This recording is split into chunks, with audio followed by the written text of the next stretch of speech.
Virginia Tech have beaten Miami 4 straight seasons. Last year at the Orange Bowl in overtime, Ricky Hall stole this pass away from Nick Ward, giving Virginia Tech a dramatic 27-20 victory over Miami. However, the Hurricanes this season have come back with 3 straight victories in a row in the Big East.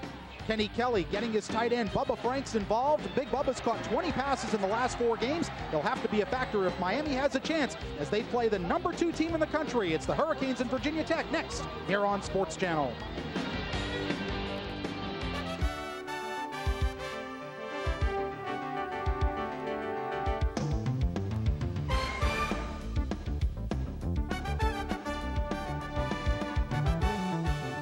From Lane Stadium in Blacksburg, Virginia, Sports Channel presents Miami Hurricane football. Tonight, the Miami Hurricanes visit the #2 ranked Hokies of Virginia Tech. Hi, everybody. I'm Frank Fort with my partner, John Congemi. John, a game to decide first place and probably the conference title in the Big East, but especially for Virginia Tech, so much more on the line in this game. Well, it's for a chance for Virginia Tech to take that step they've never been to before. The national championship, the BCS, on the line for Virginia Tech. If they can win this game, yes, they will go undefeated if they can run out, but the national title shot is what they're looking for, as well as the Big East crown. For UM, the Big East crown, if they can win this game and win the rest of their games, they can get to a big bowl, a BCS bowl. So a huge game, an enormous game for Virginia Tech, and to get them into #2 in the nation, and for Miami to get to the Big East crown. There'll be 53,000 crazy fans here in Lane Stadium tonight rooting the Hokies on. The Hurricanes on offense, they will start the true freshman at tailback. James Jackson still banged up. Clinton Portis gets the start, but he's a true freshman, but he has 300-yard games this season. But he's no stranger to having success, as you said, plus 100 yards 3 times, 131 yards last week against Pitt, and he's averaging 5.4 yards per carry, including this 41-yarder against the Mountaineers, the defense. Watch the patience of Portis in and outside of blocks, and then he shows you the speed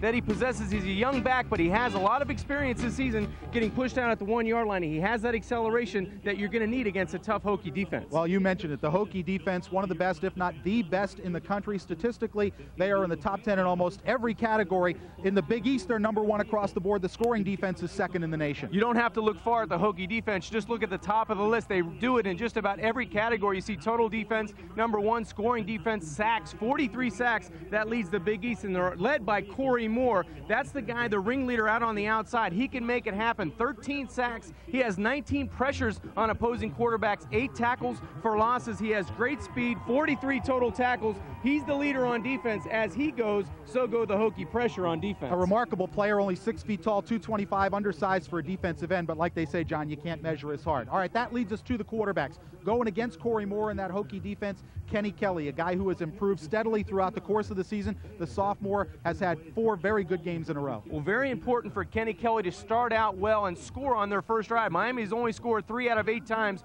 on their first drive. You see 9 touchdowns and only 4 interceptions in the last couple of games, but it's his escapability that makes him dangerous. He'll need to use all of his speed and all of his talents outside of the pocket to escape Corey Moore and John Engelberger and the rest of that defense. He finds Portis in the end zone that time for a touchdown. He'll need to elude the first pass rusher, buy some time, and look for his wide receivers down the football field. A chance for you football fans to see in this game what will be the 2 preeminent quarterbacks in the Big East, at least in our opinion, over the next 2 to 3 years, because on the other side you've got the redshirt freshman Michael Vick, who has far exceeded expectations. They knew he was good. I'm not quite sure they thought he would be this good. And he's only a freshman. You see 175 yards on an average per game, but he has 7 touchdowns throwing the football. He'll also run the football close to 50 yards on an average per game, and he has 5 touchdowns rushing the football. So the Hurricane defense, especially the linebacking core in the middle, Dan Morgan, Nate Webster on the outside, some of the younger guys, the defensive ends like Michael Burrow, they have to find a way to slow down Michael Vick, because if you can't slow him down, you're not going to win this football game. No question. Michael Vick has 3 interceptions on the season. He has not thrown one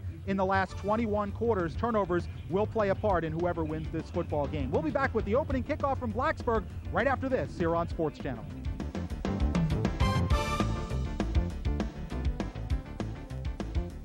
Miami Hurricanes football on Sports Channel is being brought to you in part by Office Depot. Business is crazy, but Office Depot makes sense. By Mercedes. Visit your South Florida Mercedes-Benz Center today. By the Cleveland Clinic, because everyone deserves world-class care. By Nextel, how business gets done. Call 1-800-NEXTEL-9. And by AutoNation USA. It's about change, it's about time.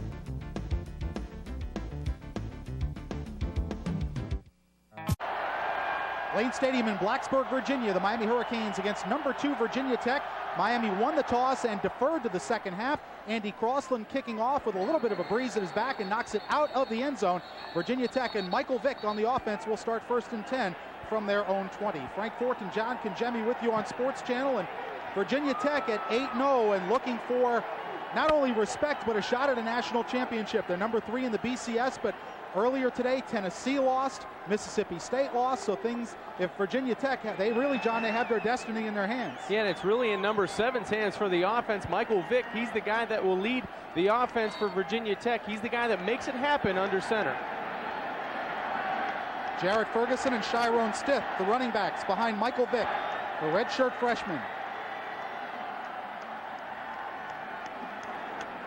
Give this to Stith. Stith puts his head down, gets about 1.5 yards. Matt Sweeney, number 98, the first contact for the Miami defense. Let's take a look at the Hokie offense, and it is a potent one. We mentioned Michael Vick at the controls. Chiron Stith has 10 touchdowns from the tailback spot. Andre Davis, a sophomore, a big play guy, averages over 20 yards a catch. And the offensive line, Dave Cadella, the junior out of Dublin, Ohio, is probably their top offensive lineman. 2nd and 8 for Virginia Tech as they snap it from their 22. Vick with play action. Blitz on from Webster. Vick gets outside the pocket, and he'll step out at the 25-yard line. Damian Lewis runs him out of bounds. It's a gain of 3, brings up 3rd and 5. Let's take a look at the Hurricane defense. Damian Lewis with 6.5 sacks from the inside. That's a very good total for a defensive tackle. Nate Webster, 2 interceptions last week, the first Miami linebacker in 20 years to have a multiple interception game. And in the secondary, Mike Rumpf. He has 3 picks this year, and he'll be challenged by the big, tall Virginia Tech receivers. 3rd and 5 from the Hokie 25.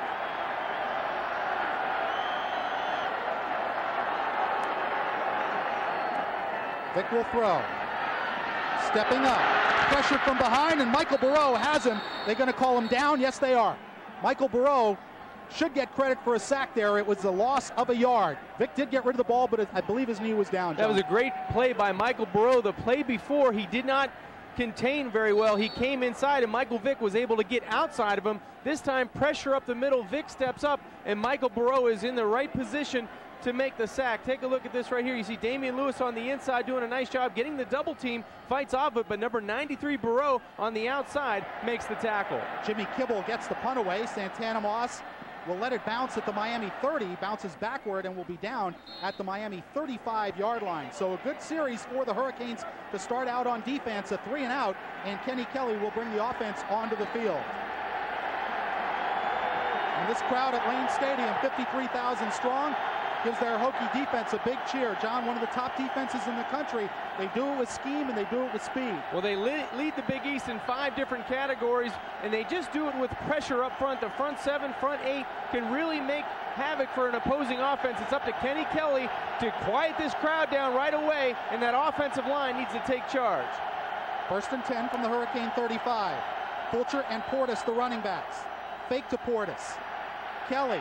He's going to go deep, looking for Reggie Wayne, made the catch, flag down. They may get Reggie for a push-off. Let's see what the back judge decided. I don't know. It might have been on Nick Sorensen, the free safety. It looked like he had an arm on Reggie Wayne. Let's see how they're going to call this, Frank. If the play stands, it's down to the Virginia Tech 13-yard line. That's one way to quiet a crowd right away. Go for the jugular, and that's exactly what Kenny Kelly did on 1st down. Here's our call from John Smith, the referee. Pass interference against the defense. That penalty is declined. 1st down.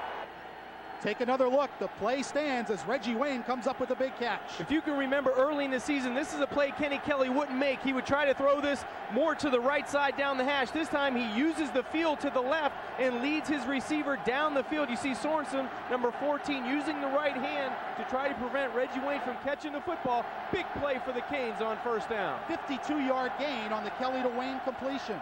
Portis with his first carry. Gets a couple of yards. Number 43, Michael Hawks, the middle linebacker, makes the tackle. Let's take a look at the Hurricane offense as they line up. And we mentioned Clinton Portis, It is not. It's Portis instead of Jackson, 21. Kenny Kelly, of course, the sophomore quarterback. The receivers, Bubba Franks having a big year, 30 catches from the tight end position. He had 32 the past 2 years combined. Joaquin Gonzalez, one of the guys who will have to contain Corey Moore. 2nd and 8 from the Virginia Tech 11.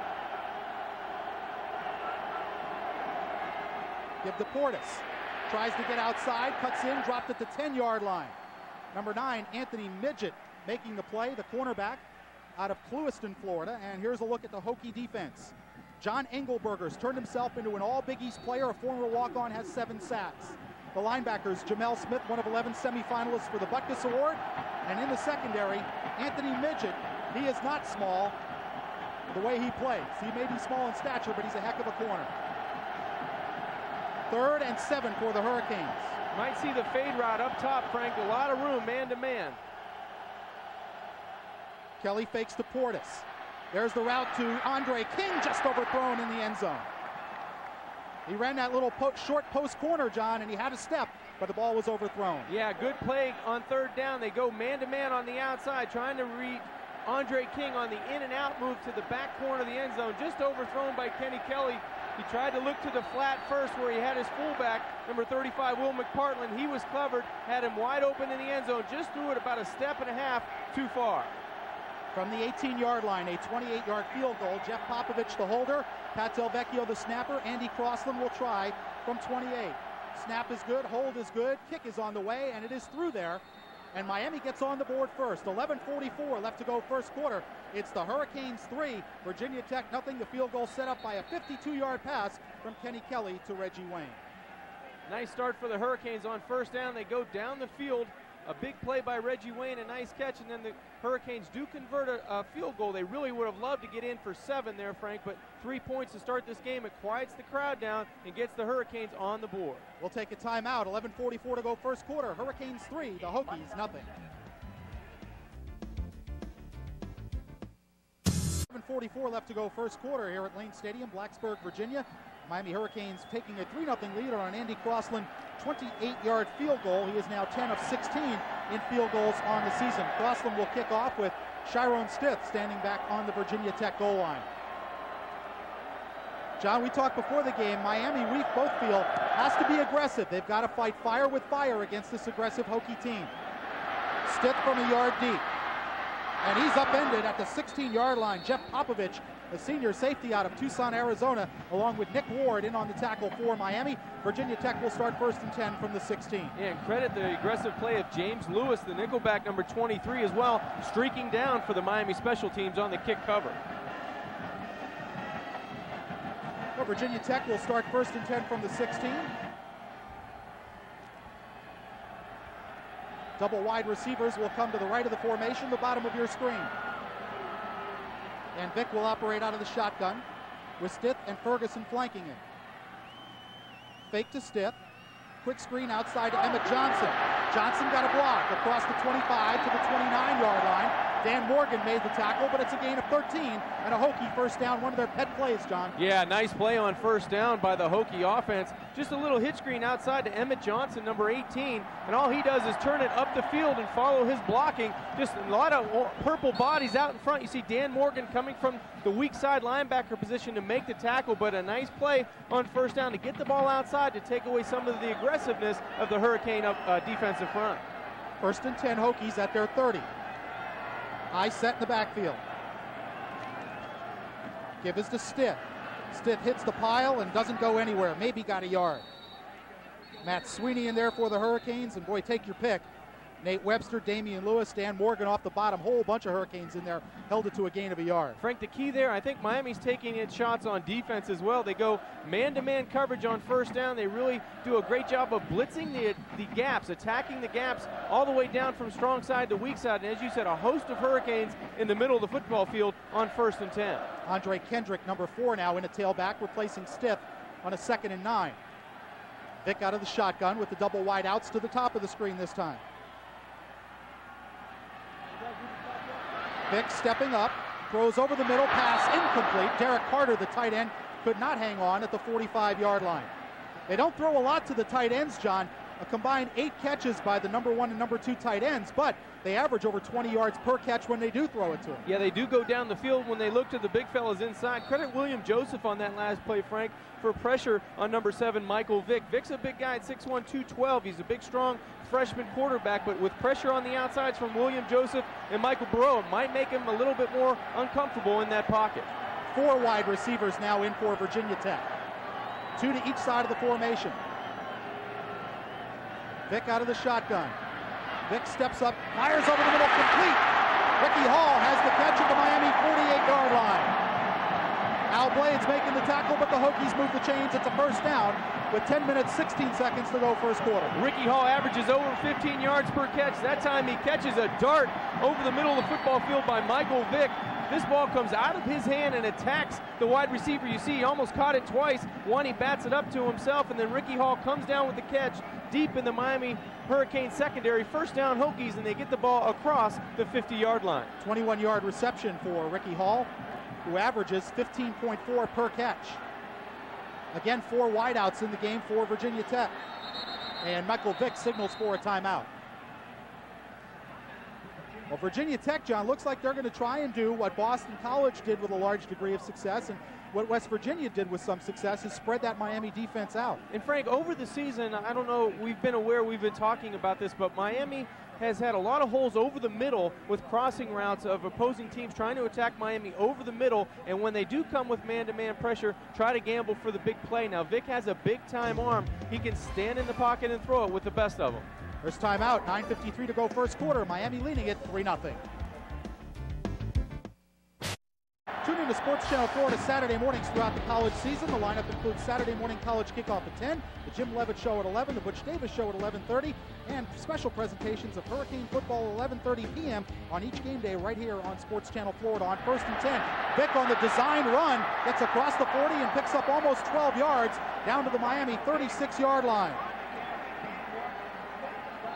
And it appeared he fumbled the football, but referee John Smith said Virginia Tech got it back. Let's take a second look and see if we can see where he coughed it up. And a late flag as well, Frank. And Michael Vick, as you said, a designed run right up the middle of the Hurricane defense. You see the tackle there on the outside coming late, but not until he gets enough yardage for a first down. A personal foul, looks like, against Virginia Tech after the play, a dead ball foul against the Hokie offense. So that'll bring the football back towards the 50-yard line. Play reached the Miami 36. And Vick did get a first down on the designed run. But the late hit on Virginia Tech, we'll see if we can pick up who the culprit was. This is definitely a designed quarterback draw. Yeah, Popovich coming on the blitz, and you see just a wall down on the right and left side. Vick just tucks the football under and runs for a first down, but that first down will be nullified. It'll come back past the 50-yard line. Looks like it'll be 1st and 10 from around the 49-yard line of the Hokies. Well, nothing obvious on the replay that we could pick up the personal foul. Nonetheless, the ball is moved back to the Virginia Tech 49-yard line. And it'll be 1st and 10 from that point. Again, 4 wideouts in the game for Virginia Tech. Andre Kendrick, the only running back alongside Vick. Fake to Kendrick, flipped outside, pass is complete to Terrell Parham. He gets to midfield before Leonard Myers knocks him down there, held it to a gain of a yard. Yeah, that time the Hokie offensive line did not get out in front of Parham, and the wide receiver out on the play on the hit screen outside. Myers doing a nice job coming up from the cornerback position. It's tough to tackle the big Hokie receivers in the open field. That time Myers does a great job in the open field. 2nd down and 9 for Virginia Tech. 9 minutes, 2 seconds left to go first quarter. Miami leading 3-0. Hokies stay with the 4 wideout formation.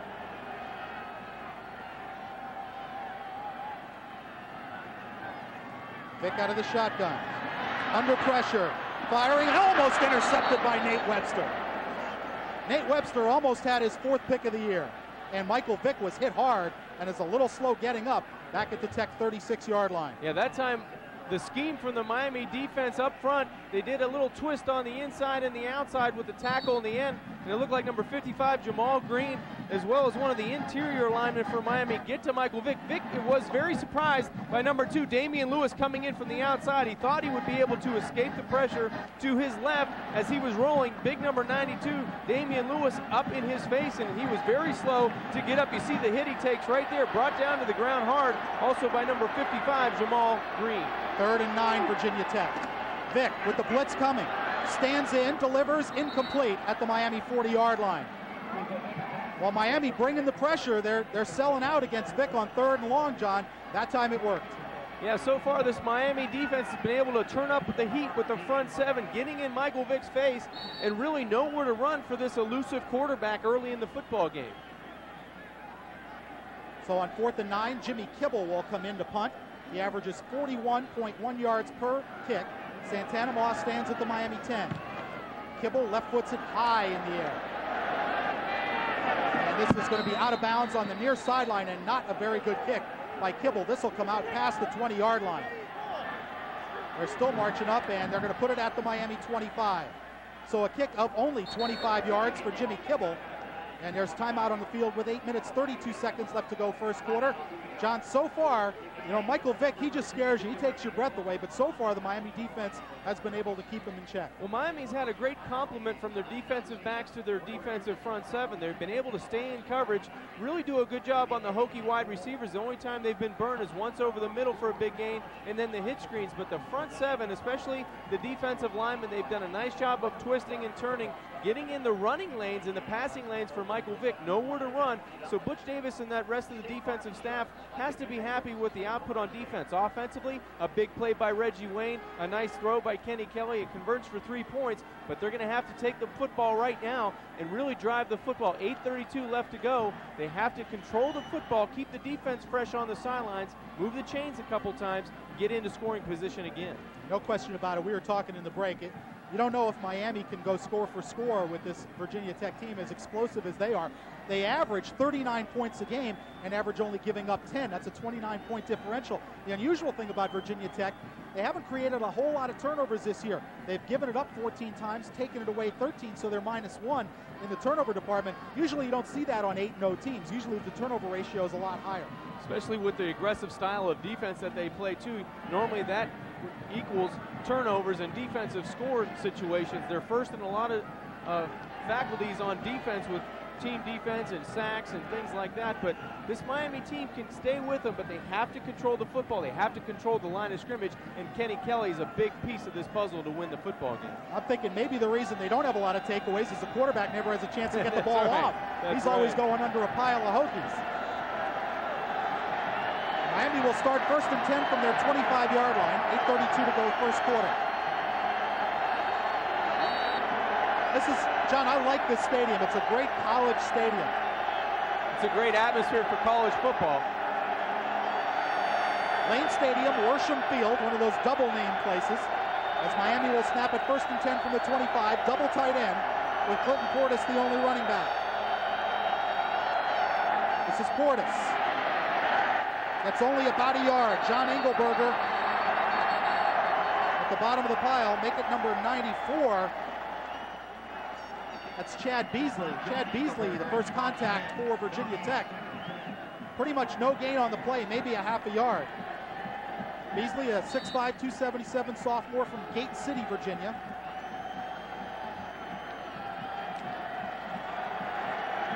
And with 8 minutes to go first quarter, 2nd and 10 for Miami.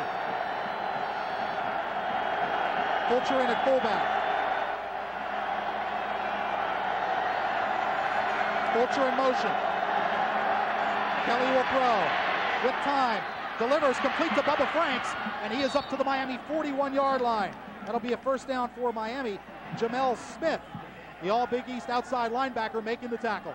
Nobody in the middle of the field for the Hokie defense. This is very easy for Kenny Kelly. Watch the vision that Kenny has on his tight end, Bubba Franks. Nobody there, and that's a good throw. That's a purpose throw behind him. He wanted to put it on his back shoulder so he wouldn't lead him into the defender. Bubba turned exactly where the ball was thrown and was able to go upfield for more yardage. Good play, good pitch and catch by Kelly and Bubba Franks.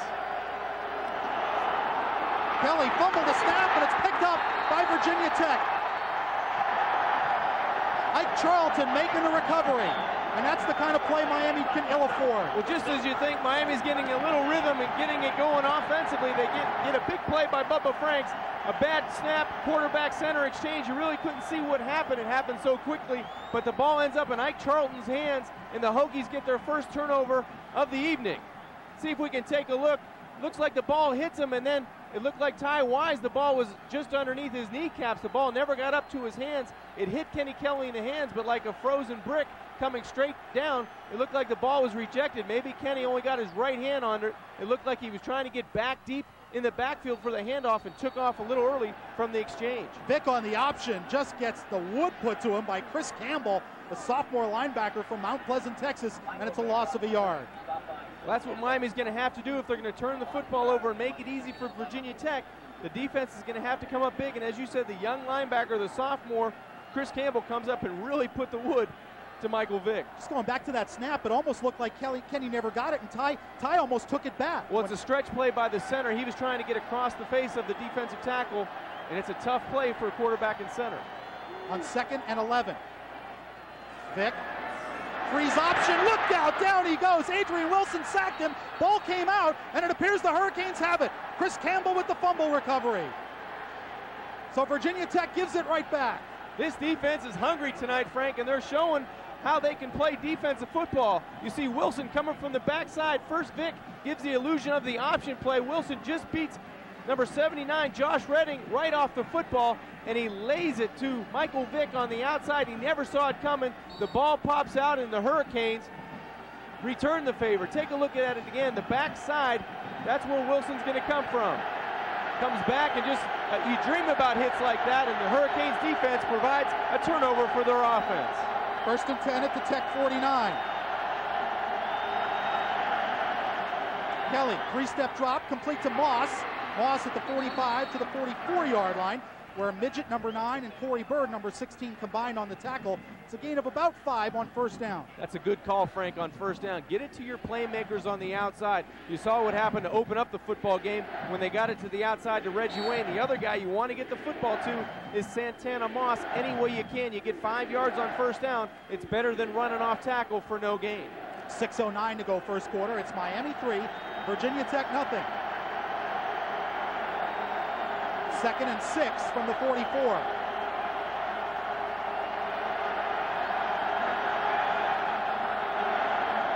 Kelly gives to Portis.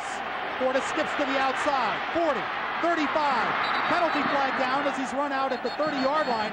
That might be a face mask on Virginia Tech. Yeah, it looked like it's somebody coming on the way by, catches a piece of Clinton Portis' face mask, but you saw the acceleration to get to the outside. Just a nice hesitation move in the backfield. He's trying to run off right tackle. A little problem with the handoff, but you see LaFleur walls off the left side, and Ike Charlton just right there, looks like his right hand on the face mask of Clinton Portis as he goes out of bounds. It might be called a 15-yarder as well, Frank. Our referee, John Smith, making the call, and they're going to step off 5 against Virginia Tech. That'll place it just inside the Hokie 25-yard line. The gain was 15, tack on 5 for the face mask. 1st and 10 Canes. I'd like to take a shot at the end zone right here, Frank, on 1st down. 3 wide receivers in for Miami. Franks in motion. Kelly under pressure. Delivers it to Will McPartland on the screen. Got a great block. McPartland 15, 10, and down at the 8-yard line. The screen pass to the fullback, working for the Canes. They'll have it 1st and goal at the 7. McPartland almost getting his 2nd receiving touchdown of the year. He gets the screen. Kenny Kelly does a great job of just retreating and getting the football close to McPartland. Great blocks on the outside by Wise and Mercier. He almost sidesteps Jamal Smith, the last linebacker and the last Hokie to keep Will McPartland out of the end zone. Good call on 1st down. They get it 1st and goal at the 7-yard line. John, I'm with you. I take a shot at the end zone on 1st down. 1st and goal from the 7. McPartland and Portis, the running backs. Portis, nowhere. Corey Bird in there, along with a host of other players. Jamel Smith in on the tackle as well, along with David Pugh.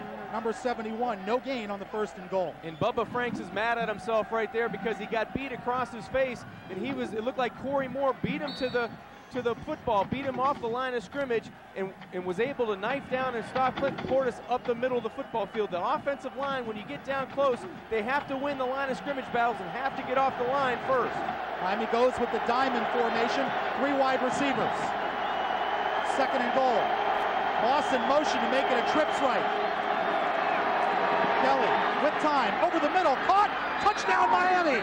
Andre King with his first touchdown of the year, and Miami leads it 9-0. Confusion by the set, by the Hokie defense. It was a great call by Miami. They flood the right side, and then they come back across on the drag route. Kenny Kelly hung in the pocket, had plenty of time to look for Andre King. As you mentioned, Frank, he goes in for his first touchdown of the season, and none bigger than this one right here. The Canes push the lead to 9-0. Andy Crossland on to attempt the conversion as you look at Andre King, the junior out of Fort Lauderdale.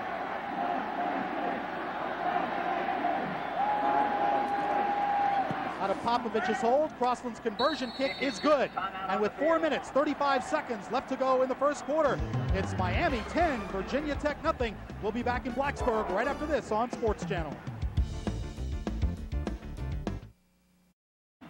Another look at the 7-yard touchdown pass from Kenny Kelly to Andre King. Yeah, it was a nice job on the outside. Reggie Wayne was coming in, then he goes back out, but Andre King continues down. He just beat his defensive player across his face. Kenny Kelly, plenty of time. As you see right there, he beats the free safety on the play, number 14, Nick Sorensen. He had outside-in coverage. Kenny puts the football out in front of Andre King, and it's an easy score for the Cane offense. 10-0 Miami. Here's Crossland's kick to Stiff, 6 yards deep, and he'll stay right there, and the Hokies will start 1st and 10 from their own 20. So Miami off to a quick start in this game, John. They've, in the last 3 or 4 weeks, have been a second-half team. And Virginia Tech's traditionally been a first-half team. They've had most of their games put away by halftime. What's the only way the University of Miami is going to win this football game? They have to be aggressive, and they can't let up. They can't get a 10-point lead and then just lay back and let Virginia Tech move the football. They have to stay aggressive, even if at the risk of giving up a big play. They have to stay after number 7, Michael Vick. 1st and 10 Hokies at the 20. Ferguson and Stiff behind Vick. Stiff tries the outside, 20, and run out of bounds at the 25-yard line. 5-yard gain on 1st down. Hokie coaches yelling for a late hit, but no flag forthcoming.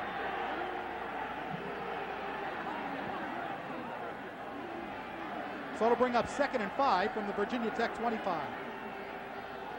Look at Nate Webster in the middle of that Miami defense. Nearly came up with his 4th interception of the season earlier here in the 1st quarter. On 2nd and 5, Davis and Johnson split to the top of your screen. Vick fakes to Stiff. Rolling out, chased by Morgan, who brings him down at the 23-yard line for a loss of 2.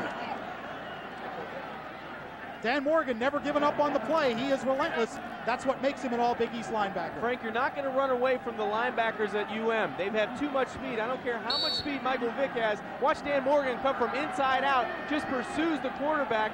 You're not going to run away from 44 because he's got great speed and he's got great determination. This defense is playing at a high level tonight, and they have to continue it to win this game. They marked him back to the line of scrimmage, so it's 3rd and 5. Out of the shotgun, Vick. Passing outside and is caught at the 35 and stumbling up to the 45-yard line is Terrell Parham. Leonard Myers went for the interception and didn't get it. Well, sometimes you gamble and you win. Sometimes you gamble and you lose. Out on the corner, you don't want to gamble too many times. This is just a good throw by Michael Vick. I don't care how good of a break you get if you're Leonard Myers. This ball is on the outside. You just can't defend a pass when it's perfect. And that's exactly what happened. He puts the ball on the outside to Parham, number 86. He struggles away from number 22, Leonard Myers, for a big play for the Hokie offense. 1st down Hokies at their 45. Stiff with the football, tripped up and hit as he gets to the line of scrimmage. Adrian Wilson and Michael Burrow there. Stop it for no gain. 3 minutes, 12 seconds left to go 1st quarter. It's 10-0 Miami. Frank, this is the first time I can honestly say that the Miami Hurricane defensive front, the front four, is dominating the line of scrimmage. You cannot run tackle to tackle this evening without getting some leather put on you. The guys up front are doing a great job. Burrow, Lewis, Sweeney, and Joseph up front. Adrian Wilson, you see number 96 with a big hit earlier in the game. They're doing a nice job controlling that line of scrimmage. Hall and Davis set to the top of the screen on a 2nd and 10. Vick, 3-step drop. Now delivers outside, broken up by Mike Rump. Fans yelling for pass interference, but he made a play on the football. To me, that's textbook defensive back play. Well, the reason why it looked like pass interference, Michael Vick actually pumped the football, and then Mike Rump was in his break. Let's see if he gets there before the football. See the pump, just a quick hesitation. Mike Rump on the back of the Hokie receiver. No flag. It was just good timing on the outside by number 8. That'll bring up a 3rd and 10 with 2:35 left to go first quarter. Michael Rump, the true sophomore out of Delray Beach. Virginia Tech again splits 2 wide receivers to the top of the screen. Canes coming with pressure, Frank. Vick out of the shotgun. Here comes the blitz. They do a good job picking it up. Vick hanging in there. Finally goes down. Lost the football, but after he went down, looked like Jeff Popovich got him. And are they going to call that incomplete? I think they are. I think there was an attempted pass. There was. They're going to mark it back at the 45-yard line. So no sack there, although his knee might have been down. Nonetheless, it's a punting situation. The one thing the Hurricanes are going to have to worry about is Vick actually late in this football game tucking this ball and run. But as long as they can put pressure, you see one Hurricane on the legs. You see number 20, Edward Reed, leaving his feet. The Canes have the feeling on defense tonight. They're putting pressure in Vick's face. Low punt by Kibble, fielded by Moss at his 23, and run out at the 30-yard line by Chris Cyrus, number 99. That's where Miami will have it 1st and 10. With 2:21 left to go here in the first quarter, and the Hurricanes holding a 10-0 lead over number 2 Virginia Tech. John, Virginia Tech number 2 in both polls, but number 3 in the BCS, and that had them quite upset this week. Yeah, you know, you go out and you play games, you're undefeated, but you can only look at yourselves for scheduling games that really don't do any good for you when it comes to late in the year. And right now, Virginia Tech paying dividends, or actually not paying dividends, being 3rd instead of 2nd or 1st. 1st and 10 Hurricanes. Portis on the stretch play. Portis fumbles the football. Picked up by Charlton. Charlton back to the 25-yard line of Miami, where Kenny Kelly made the tackle and might have injured his shoulder. Kenny Kelly still down at the Miami 25. And a penalty flag down across the field. 2nd fumble recovery by Ike Charlton. And John, believe it or not, that is the first fumble by a non-quarterback this year for the Miami Hurricanes. This play could be devastating, not only turning the football over to the Hokie offense, but Kenny Kelly has not moved on the 25-yard line. I'm not sure if he got a knee to the helmet and maybe knocked out. Another personal foul against Miami to tack on, but Kenny Kelly is down. He's finally moving around a little bit. It might be his shoulder, as you said, Frank. When he went down to make the play on Ike Charlton, number 3, the fumble popped right into his hands. Take another look. The off-tackle play by Portis looked like he had some room. He cuts it back, and right here, let's see if we can take a look who comes in. It looked like 71, David Pugh, the backup defensive tackle, and then Charlton on the play right here. You see his right shoulder. He goes to make the tackle, and then he almost goes numb. He may have a burner on that right side, Frank. Let's hope it's nothing serious, but he's still on the ground. And the 15-yarder will move it inside the Miami 15-yard line. Let's take another look as Portis coughed up the ball. And normally he runs with 2 hands on the ball, John, but that time Pugh knocked it loose. And let's see Kelly here on the tackle. It's his right side, Frank. He tackled him with his right arm and right shoulder, and he's finally walking off a little ginger, but he's holding that right side pretty close to his body. Doesn't look good for Miami right now, Frank. Boy, that could be a disastrous play for Miami. Not only the turnover, but they might lose Kelly. And now Virginia Tech has it 1st and 10 at the 12-yard line with 2:09 to go. First quarter. Miami 2 turnovers here in the first period. They did get the ball back after the last turnover on a fumble recovery by Chris Campbell, but right now Kenny Kelly's health is the main concern. 1st down at the 12, Virginia Tech. Andre Kendrick, the tailback. Cullen Hawkins, the fullback. Vick on an option. Kendrick walks to the outside. Kendrick stretches for the goal line. They're going to call him out on the 2. The only thing that kept him out of the end zone that time, Frank, was the team speed from Miami. There's one defender outside on the option. You see number 20, Ed Reed. He gets blocked on the outside, and you see Dan Morgan streaking from inside out. Actually knocks him out around the 2-yard line. The ball crossed the end zone and hits the pylon, but it looked like his left foot, Hendrick's left foot, was out of bounds around the 2. You mark it closer to the 1. First and goal, Hokies. Full set in the backfield. Kendrick in motion. Give to Stiff. He goes into the pile and does not reach the goal line. Chris Campbell, Dan Morgan, all there for the Hurricanes, along with Rod Mack in the goal line defense. Second and goal, Tech, 1:48, and the clock moving in the first quarter. Well, what a disastrous play all around for Miami on that fumble. It's amazing, Miami went 8+ games without a running back fumbling until that bobble by Clinton Portis. Everybody in tight, Virginia Tech. Give to Stiff, guys over the top. He doesn't get there. No, he did not get in. And it's going to be third and goal. Nate Webster, Chris Campbell coming across the top of the pile, kept him out of the end zone. The brick wall up front for Miami. This defensive line is playing terrific. Let's see if the linebackers get over the top. Watch the pads, how low they are, Miami. You see purple pads going up in the air. That's a great sign for the Canes. But hit Campbell, you see, as well as somebody from the defensive secondary. May have been Al Blades, number 7, but great play on the inside by the Cane defense. They're winning the line of scrimmage. They have to do it one more time from the 1. Again, everybody in tight for Virginia Tech. You got to watch Vic keeping the football outside, Frank. Kendrick in motion. Vic on an option, and he's dragged down short of the goal line.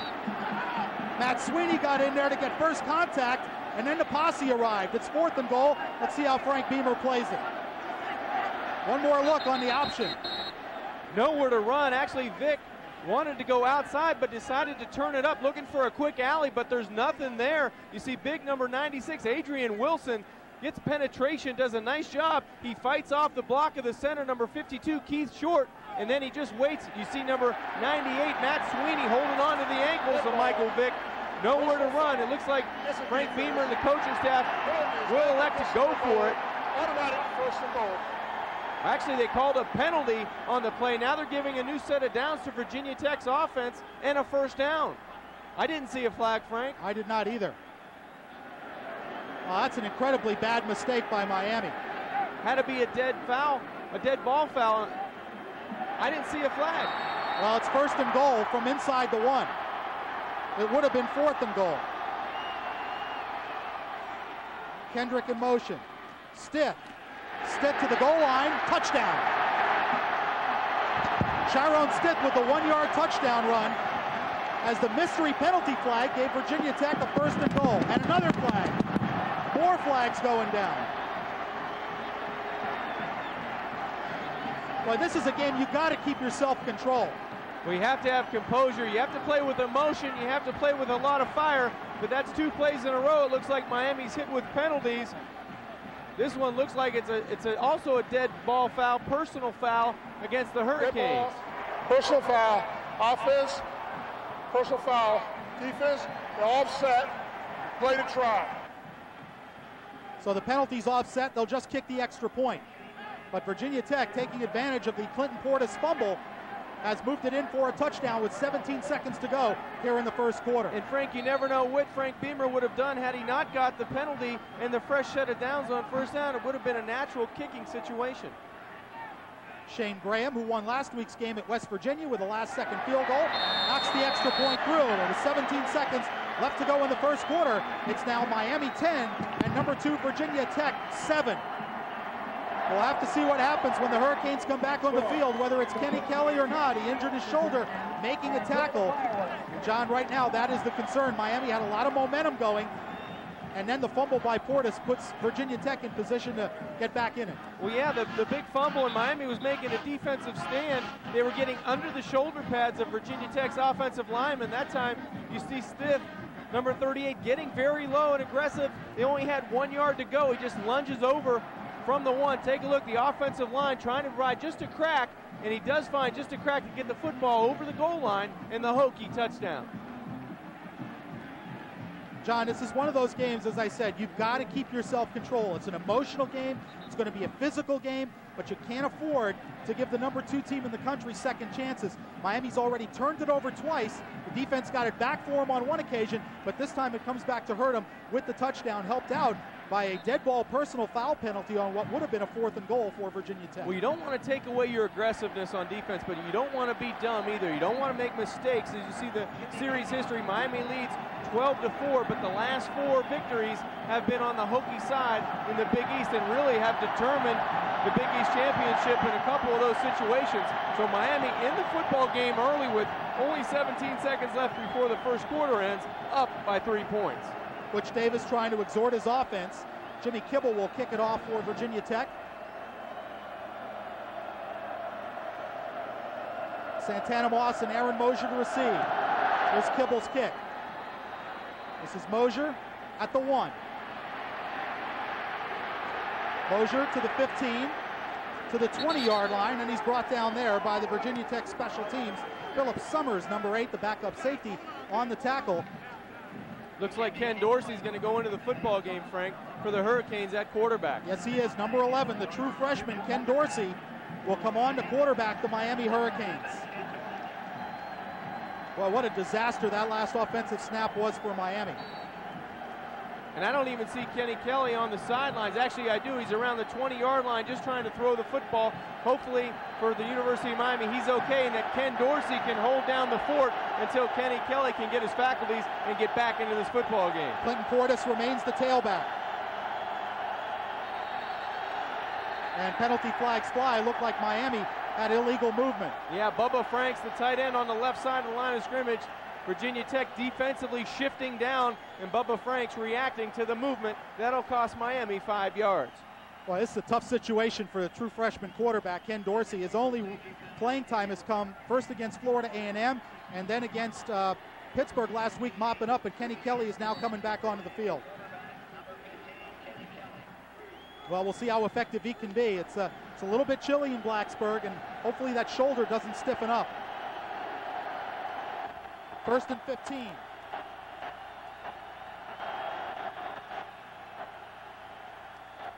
Give to Portis. It's a good block from Fulcher. It's across the 20 to the 24-yard line, where he's run out by Ike Charlton. Good gain, though, on the 1st and 15, as he made it up to the 24-yard line. That'll bring up 2nd and about 6. And that is the end of the first quarter. So 15 minutes are in the books from Blacksburg, Virginia. At the end of 1, it's Miami 10, Virginia Tech 7. We'll be back from Lane Stadium in Blacksburg right after this on Sports Channel. Student athletes by making a donation to the Hurricane Club. Every dollar raised goes toward the Student Athlete Scholarship Fund. Make your donation today by calling 1-800-GO-CANES or 305-284-6699. 2nd and 7, Miami from their 24. Kelly gives to Portis. Portis across the 25 to the 28-yard line. Tackled by the outside linebacker, number 40, Ben Taylor. And that'll bring up 3rd and a little more than 2. Nice block that time by number 18, Mondrell Fulcher, on the rushing linebacker, Jamal Smith, number 46, right at the point of attack, right in the running lane. You see he gets up in the face, Mondrell does, and does a nice job, and has someone limping off the sideline. Look like Corey Moore. It is Corey Moore. Number 56 for the Hokie defense, someone they can desperately not afford to lose on that corner. Looked like he is favoring his right knee. 3rd and a long 2 for Miami, just underway 2nd quarter.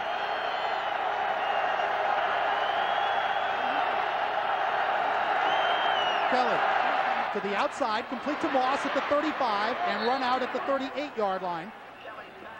As Roniel Whitaker, the backup cornerback, pushed out Santana Moss, but it's a pickup of 11 and a Miami 1st down. Kenny Kelly, the first pass after being injured, didn't look like he showed any ill feelings going outside to his favorite target, number 6, Santana Moss, on the quick out. Just a quick play action fake, and he delivers the football outside on the out. Nice play, nice throw and catch by Kelly and Moss. 1st down Miami as they move the chains. Ball just past their 38-yard line.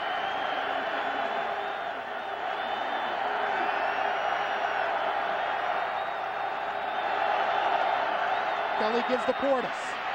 Portis to the outside across the 40 to the 45-yard line. Got about 6 or 7 yards before Again, Roniel Whitaker comes up to make the tackle along with Anthony Midget.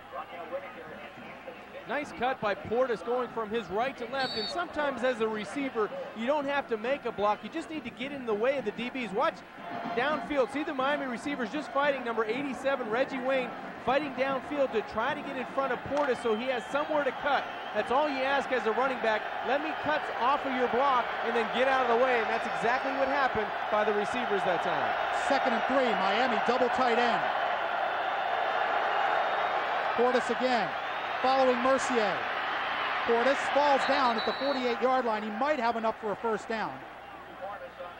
Covered up by Roniel Whitaker, number 2, the freshman out of Norfolk, Virginia. And it's going to be just shy of first down yardage. So it's 3rd and about a half yard. That time a little too much dancing. Yeah, sometimes as a running back, you need to know how much you need to get for a first down. He got an excellent block by his offensive guard, Richard Mercier, to the outside. He follows big number 62, but Portis right here needs to take it and go up the football field and get the first down. Kelly sneaks and has the first down to midfield. So the Canes will get a fresh set of downs with 12:58 left to go second quarter, and Miami leading by a 10-7 count. An Andy Crossland 28-yard field goal, a 7-yard touchdown pass from Kenny Kelly to Andre King, and a 1-yard touchdown run by the Hokies' Chiron Stiff after a Miami fumble and penalty set him up at the Miami 12-yard line. Frank, I'd love to see Miami come out and run the exact same play they did on the first play of the football game right here. Try to get a quick score on the outside off of play action. You're running the football very well. You're winning the line of scrimmage. Try to get a big play right now against the Hokie defense. Moss in motion. Reverse to Moss. Gets around one man, has some blocks across midfield, and spins to the Hokie 44-yard line. Roniel Whitaker knocked him down, but that's a gain of almost 7 on first down. Miami's team speed actually benefiting them going around the outside. Great pursuit by the defense of the Hokies. You see Corey Moore back in the football game. But Eric Schnupp, he tried to get a piece on the inside of the last player you saw there in a purple jersey, or else Moss has enough yardage and enough room for a first down. But it was a well set up play, a well designed play on first down. 2nd and 3, Hurricanes.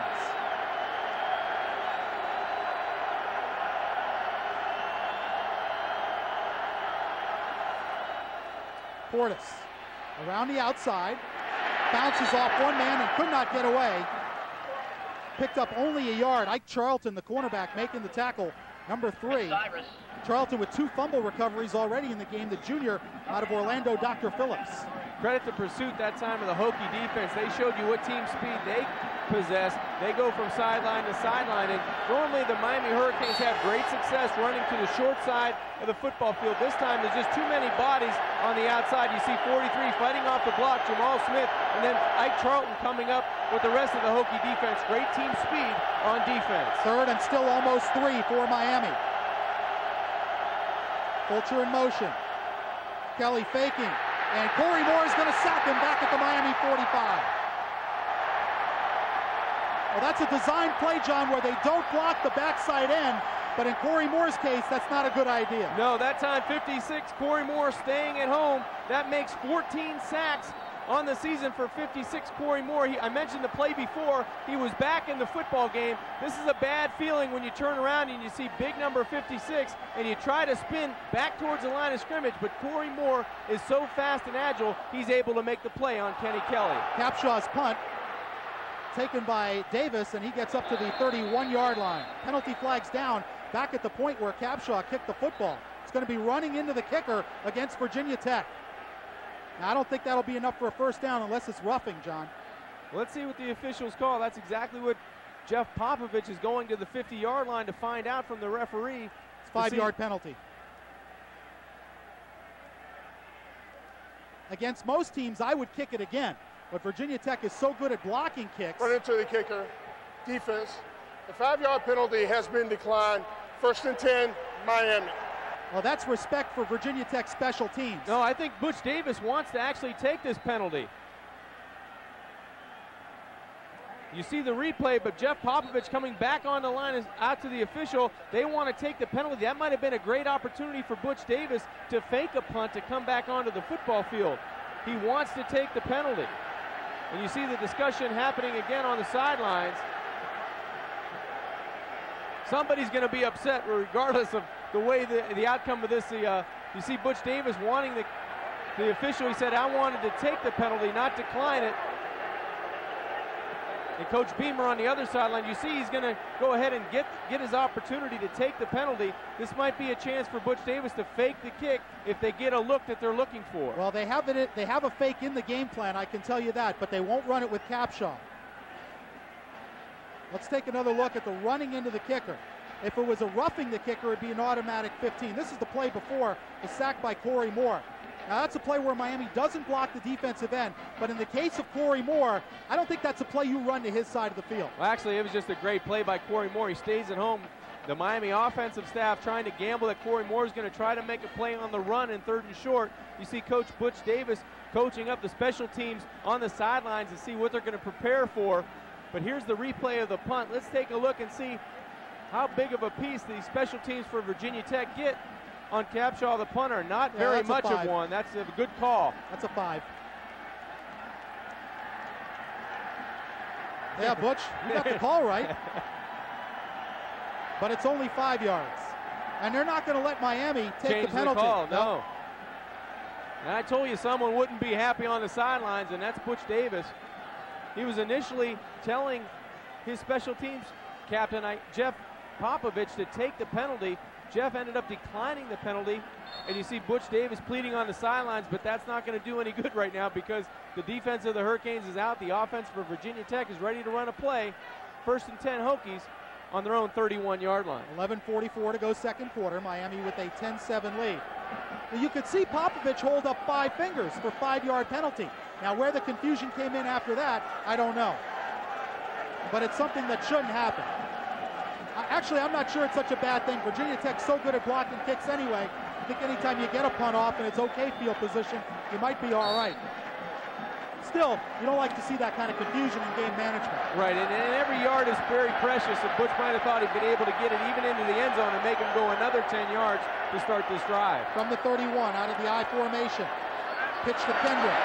Kendrick forced back by Chris Campbell, who makes the tackle for a 5-yard loss. Wow, textbook tackle that time by Chris Campbell. He fights with his upfield shoulder, his inside shoulder on the block of the offensive fullback. It looked like number 42 Hawkins out in front of number 4 Kendrick, but what a play by the young sophomore linebacker. He fights off the block of the fullback with his inside shoulder, runs right through him, and makes the big tackle for a loss. Probably a loss of about 5 yards, Frank. 2nd and 15 for the Hokies.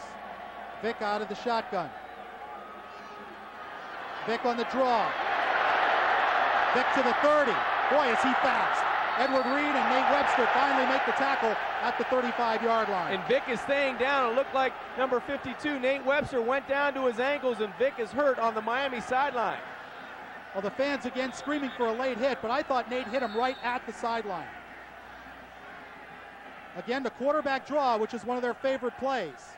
Well, I think it was a great call by Virginia Tech. You watch Vick's speed to the outside. He outruns number 22, Leonard Myers, and Reed. But you see right there on the ankle, that's a good tackle. It just tackled him low. Actually, it looked like he pinned his left leg underneath his shoulder pads of Nate Webster and drug him out of bounds, and that's where the problem occurred. Yeah, the initial hit was inbounds. It was fine, yes. But I'll tell you what, Leonard Myers got fooled by his speed. But you can't wait for Michael Vick to come to you. You got to attack him as the ball carrier. Yeah, it was a bad angle by Leonard Myers that time. I think he underestimated the speed and the burst that Vick could take to the outside. Myers had him in his sights trying to go up and make the tackle, but as you see Vick on the sideline still down for the Hokie offense. Just a quarterback draw, Frank, as you said. Nice burst to the outside right here. You watch number 22. He kind of stops and delays, as you said, instead of attacking the quarterback, and he gets burned to the outside. And there's the play right there, the left ankle and the left shin of Michael Vick as he walks off the football field. Might be more of an irritation than a sprain. Well, there was nothing wrong with that hit. That contact occurred inbounds and carried out of bounds. It'll be 3rd and 6 for Virginia Tech. The backup quarterback is Dave Meyer, number 13. Looks like Vick should be able to return for the Hokies, but he'll have to leave for at least one play. 11 minutes exactly to go second quarter. 10-7 Hurricanes.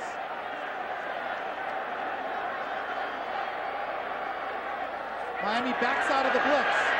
Myers standing in the pocket over the middle, incomplete. And penalty flags come in. Derek Carter, the intended receiver, and Miami will give him another first down. Frank, I think it was more the way Edward Reed goes after the receiver than the initial contact. He's up around his shoulder pads by his helmet and his throat. Take a look at number 20 in the defensive secondary with his left hand first around the back. It's kind of a really, the way he went down almost draws the flag. I don't know if the timing was so bad. Pass interference, defense, 15 yards from the previous spot, automatic first down. The back judge ended up calling the play, and it may have caught Edward Reed's left arm getting a contact on the Virginia Tech wide receiver before the ball was in the area. And you see Michael Vick back in the football game for the Hokies. Well, that's twice now that penalties have bailed out Virginia Tech. 1st and 10 from the 50. Kendrick and Cullen Hawkins, the running backs. Kendrick hitting the backfield, and down he goes. Nate Webster, after Michael Burrow made the initial penetration, and Nate Webster comes up with the tackle for loss of 4. There is nowhere to run on the inside of this Miami Hurricane defense. Nate Webster, number 52, just bursting up the middle of the football field. The line of scrimmage on both sides looks like the Hurricanes are dominating. You see a stalemate's on the line of scrimmage. Dan Morgan goes to the outside, takes on the block, and number 52, Nate Webster, does his job. Great linebacker combination there. Morgan goes to the outside, takes on the block, and Nate Webster fills his gap and drills the running back from the Hokies. 2nd and 14. Kendrick picks up about 2 or 3 before Damian Lewis makes the tackle along with Al Blades. It'll bring up 3rd and long, 3rd and 11. Frank, it looks like the Hokies very conservative on offense. When Michael Vick went out of the football game, he comes back, nowhere to run, and you see Hendrick in a little bit of pain as he comes off and trots off to the Hokie sidelines. But very conservative on offense, in my opinion, with a great weapon at quarterback, really not using his talents to this point. 3rd and 11. Vick out of the shotgun. Vick with time. Still with time. Incomplete. Going for Emmett Johnson on the outside. Leonard Myers was a lot closer to that football, so it'll bring up a punting situation for the Hokies. We had double coverage on both wide receivers. On the near side, Michael Rupp and Edward Reed had really a vice on the wide receiver to the near side, and up top, nowhere to throw it. That time, Leonard Myers in perfect position underneath the pass. Vick, all he could do was get it close and throw it away. Jimmy Kibble, the left footer, in the kick. Santana Moss stands at the Miami 10. Kibble trying to hang it high. Moss fair catch and makes it at the 15-yard line. And that's where the Canes will start 1st and 10 with 9 minutes and 20 seconds left to go in the second quarter, and Miami hanging on to a 10-7 lead. We'll take time out. We'll be back in Blacksburg at Lane Stadium with Miami leading the Hokies 10-7.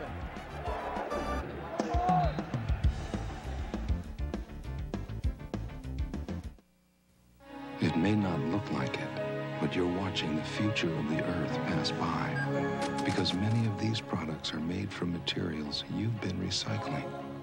But to keep recycling working, you need to buy products that say, made from recycled materials. For all those next in line, it would mean the world to them.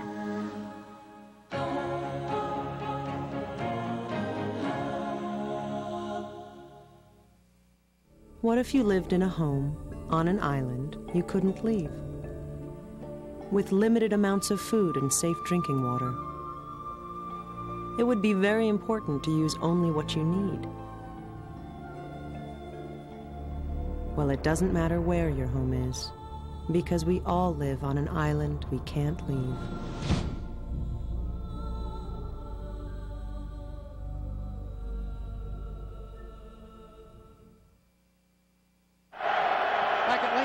Blacksburg, Virginia. Miami with a 1st and 10 at their 15-yard line and holding a 3-point lead over the Hokies of Virginia Tech. Mondrell Fulcher in motion. Kelly on a rollout.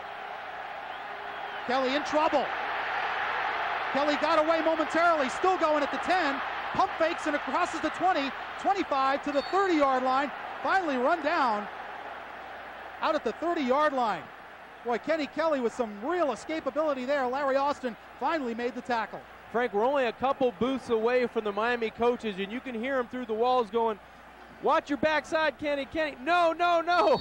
And then he turns around and everybody's going, "Yes, way to go, Kenny," because the escapability of number 15, Kenny Kelly, just terrific. Watch the pump fake, gets the last defender of the Hokies up in the air. You see there, number 46, the linebacker, Jamal Smith, enables Kelly to get right past the 30-yard line. A big play by the Canes quarterback. 16-yard pickup, double tight end to the bottom of the screen for Miami. They'll give it to Portis. Portis hit by Jamal Smith. No gain, perhaps a loss of a yard.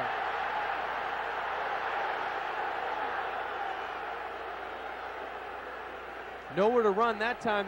The Hokie defensive front finally stiffening up to the short side of the football field. Mondrell Fulcher getting in a little bit of extracurricular activity with Jamal Smith, number 46. Smith, number 46, along with Corey Moore, number 56, really making big plays on the defense for the Hokies. But the Miami Hurricane offense needs to control the line of scrimmage right here with 2nd and long. 2nd and 11. Still a double tight end to the bottom of the screen. Kelly will throw. Blitz coming. Going deep for Reggie Wayne, overthrown at the Virginia Tech 40-yard line. And that'll bring up 3rd and long, the situation you do not want to be in against this Hokie defense. Not a bad play on 2nd down. Kenny Kelly trying to catch the free safety, Nick Sorensen, cheating in the middle of the football field. Didn't have enough time or enough ability to get the football in the middle of the field. You see 14 right at your goalpost. He's up about 10 yards and still in his back pedal. If he had a little bit more time, he would allow the receiver to get to the middle of the football field and make it an easier throw for the Miami offense. 3rd and 11 for the Hurricanes. 7:55 left to go, 2nd quarter.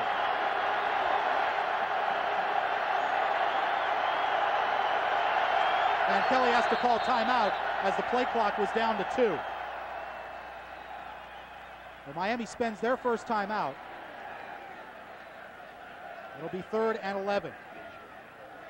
Well, John, Virginia Tech, the number 2 team in the country, and things have broken their way earlier today with losses by Tennessee, losses by Mississippi State. This is a huge game for this team. Frank Beamer was telling his guys the pressure's on Miami, but really I think it's more on Virginia Tech. We'll take a timeout. 7:55 to go, 2nd quarter. Canes up 3.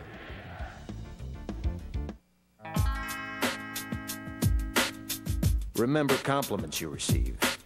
Forget the insults. Be nice to your siblings. They're your best link to your past and the people most likely to stick with you in the future. Finally, a minivan to live by. Introducing the all-new Mazda MPV.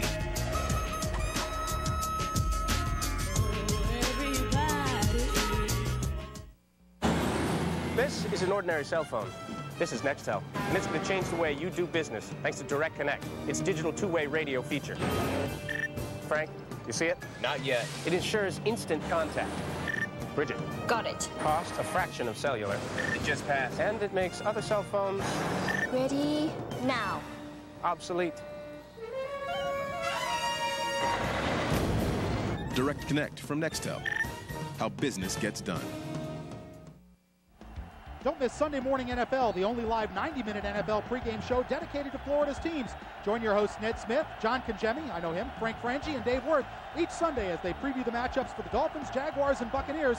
It begins at 10 a.m. exclusively on Sports Channel Florida. 3rd and 11 for the Hurricanes. Kelly out of the shotgun. Blitz coming from the backside. Kelly got away, fires, intercepted at the 43-yard line. Anthony Midget made the pick. And Virginia Tech will have it in Miami territory. Great break on the football by Anthony Midget. That time he played the route. When Kenny Kelly turned his back to elude the pressure from the backside, he broke on the route. In front of it looked like Santana Moss on the Miami sideline. A great anticipation on the outside. Watch the pressure coming from Corey Bird, the strong safety. Kenny Kelly eludes it, but as he does, he just turns and fires, and it looked like Anthony Midget was running the route for number 84, Andre King. Watch the break on the football to the right side. Actually, he just sits on the route, and when Kenny Kelly turned and fired the football, he was waiting for the football. Anthony Midget, nice break on the play. Stiff from the Miami 42, dragged down for no gain. William Joseph making the play in the Miami run defense. Credit this Miami run defense, Frank, as you look at the turnovers. Miami has 3 early in this football game. Virginia Tech only 1. but credit this Miami defense. They've answered the call every time. They're coming up big at the line of scrimmage. The defensive front, we've been on them early in the season. They're really playing well. They're playing together tonight, and that's one step in the right direction. Double wide receiver to the bottom of the screen. 2nd and 10. Vick on an option. Pitching to Stiff. Stiff with some blocks. Stiff 30. Stiff will cut back and score. Chiron Stiff, a 41-yard touchdown run, and Virginia Tech has the lead. Credit to Michael Vick on the option. A great anticipation. He gets the football out, and a huge block by Jared Ferguson, number 27. The fullback allows the Hokies to get into the end zone. Chiron Stiff, number 38. He'll get his 11th touchdown on the season on the option. A flag is down. It looks like another flag after the play. It may be a celebration or a personal foul. It looked like it occurred around the goal line or the 5-yard line. But great anticipation by Michael Vick on the option. Here's John Smith with the call. Personal foul, Virginia Tech. So it'll make it an extra long, extra point for Shane Graham. Well, Miami's been doing a great job shutting down the run, John, but the option play working to perfection for the Hokies. Really the first time they caught Miami to the short side of the field with no pursuit coming on the outside, but you have to credit the quickness of the option, the decision by Michael Vick to get the football out to Chiron Stiff, and the huge block by Jared Ferguson, number 27, the fullback. Really a complete alley up the hash mark, and it was an easy touchdown for the Hokie offense. So Virginia Tech has turned 2 Miami turnovers into 14 points. Shane Graham out of Caleb Hurd's hold, a 35-yard extra point. Graham's kick is good. And with 7 minutes, 8 seconds left to go second quarter, Virginia Tech has their first lead of the game. It's VTech 14, Miami 10. John, the turnovers are just killing Miami. We're going to take a break. We'll come back with the Virginia Tech kickoff. 7:08 left to go second quarter. Hokies lead it by 4. So you're shopping for a car. Bouncing from place to place, dealer to dealer. Bad if you're driving. Ridiculous if you're on the web. Introducing AutoNationDirect.com, America's largest virtual dealership network. Research, compare, shop prices, finance, even arrange to buy. If you're looking for a car online, it's the most direct route. AutoNationDirect.com. It's about change. It's about time.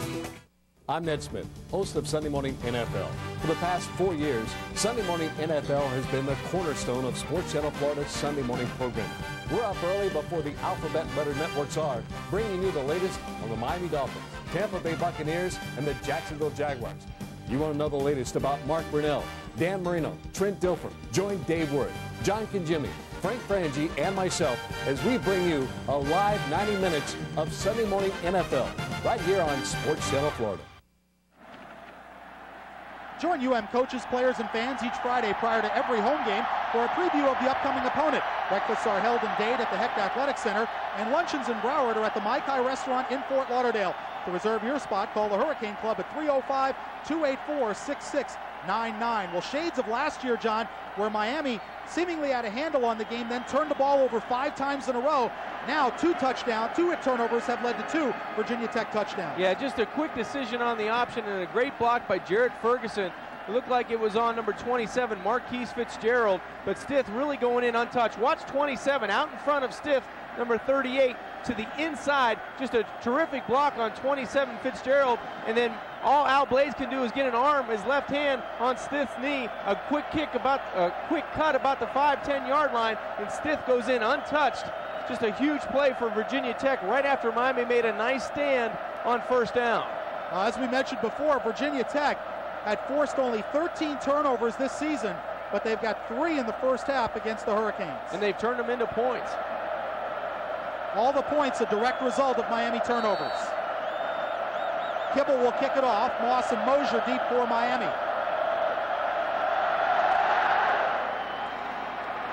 This will be Aaron Mosier from the 2. Tripped up as he gets to the 18-yard line. Sean Witten, backup wide receiver, number 26, made the trip. And then number 30 helped out T. Butler, the backup linebacker. The Canes will start 1st and 10 from their 18. Well, Miami and Kenny Kelly coming into the football game now, the first time they're behind in this football game. They're going to try to come out with 6:54 left to go before halftime, down 4, see if they can regain their composure, get it back from the defense, turn it into some positive yardage, and hopefully some points for the Canes. Fulcher and Portis, the running backs. Give to Portis. A lot of Portis with some good blocking. 30, stumbles and loses the football. And it's out of bounds. And say it's out of bounds, it's still Miami's football. Boy, Clinton Portis did not see Ike Charlton, I believe, number 3, coming from behind. He knocked the football out. Fortunately for Miami, it went out of bounds. And a nice run that time by Portis. He waits for his block of the guard, Richard Mercier, and you could almost see Ike Charlton from where we were at saying, watch out, here comes the strip from behind. The football bounces out, but luckily for the Canes, it bounces out of bounds, and Vitek cannot get on the football until it goes across the out-of-bounds line, and luckily for Portis, he does not make his second fumble of this evening. We have yet to see James Jackson tonight. 21 yards on the game for Clinton Portis. Portis again. This time he is met in the backfield, stacked up, and will lose a yard. Getting off the bottom of the pile, it was Corey Bird, the safety. Frank, sometimes when you're on the road and it's a hostile environment for a quarterback, it's tough to change your snap count. But right now, the last 2 plays defensively, Virginia Tech really getting a jump on Miami's offensive line off the ball. Sometimes you have to go and get your guys in the huddle and say, listen, I'm going to try to change the count, hold your water, let's get a cheap 5 yards and try to slow down that pass rush. It does 2 things. It gets your linemen time to block, and it gets some pressure off your quarterback. On 2nd and 11, Fulcher in motion. Kelly down the middle. Bubba Franks wide open across midfield and to the Tech 37-yard line, where he's knocked down by Anthony Midget and Larry Austin. Wow, did Bubba Franks run a beautiful route. He made a fake to the outside to get Larry Austin to bite on the corner, and then he comes back over the middle, left side of your screen. Watch him just give the fake to the outside. 24, Larry Austin bites on the corner, and then Bubba Franks stretches all 6 of them over the middle and does a nice job coming down with the football. Kenny Kelly put it right on the money, but a wide open Bubba Franks down the middle, that's the matchup you got to look for, and you got to win every time. 26 yards on the completion. 1st and 10 Miami at the Tech 36. Fake to Portis. He's got him. Kelly looking for Moss. End zone overthrown. Bring up 2nd and 10 with 5:13 left to go, 2nd quarter. As you look at Anthony Midget, who is trying to come over and give help to the young cornerback, Roniel Whitaker. Frank, I like the call on 1st down. Just like we said a couple series ago when they had it 1st and 10 on the 50, they tried the reverse. We wanted them to go downtown and keep the pressure on Virginia Tech's defense. You have to stay aggressive. Even if you're behind 14-10, you have to take your shots when you have the opportunities. 2nd and 10 Hurricanes. Standard personnel package for Miami. Kelly, look out from behind. Corey Moore, his 2nd sack. Greg LaFleur never got a glove on him. It was a complete whiff on the left side. I mentioned you have to try to do something to slow up the pass rush. It might be the snap count, because that time it looked like Greg LaFleur never even moved out of his 3-point stance before Corey Moore was around the corner. Top of your screen, take a look. There's just no shot. He's like shot out of a cannon on that left side. Everybody in white jerseys just whiffs at number 56, Corey Moore. You see him go right around the tight end, Bubba Franks, who's going out on a route to tackle. Greg LaFleur cannot get outside quick enough. And credit Corey Moore, great athleticism and great speed out of that defensive end position. And Miami has to call another timeout. John, you cannot treat Corey Moore like any other defensive end. You've got to have a back or a tight end chip him before you can let that that offensive tackle get him one-on-one. And also, Frank, I think the line splits will help you. If you can widen out when you're facing Corey Moore, that gives the tackle a little time to get outside. That time, Bubba Frank's really tight. It helped the defensive front. We'll take a timeout here in Blacksburg. 4:31 to go, 2nd quarter. Tech with their first lead, 14-10.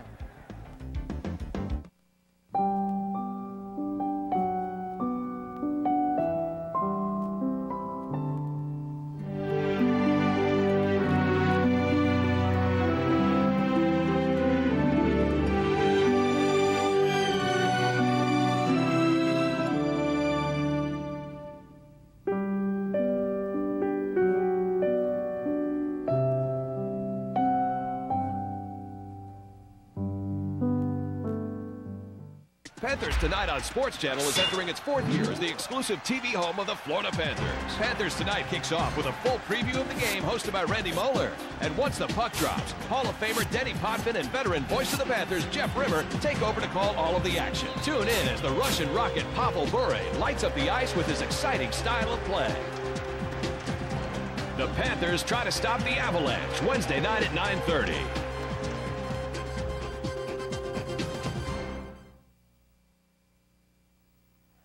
.431 left to go second quarter. Virginia Tech with their first lead of the game, 14-10 on Chiron Stith's 41-yard touchdown run. Miami facing a 3rd and 19 at the Hokie 45-yard line.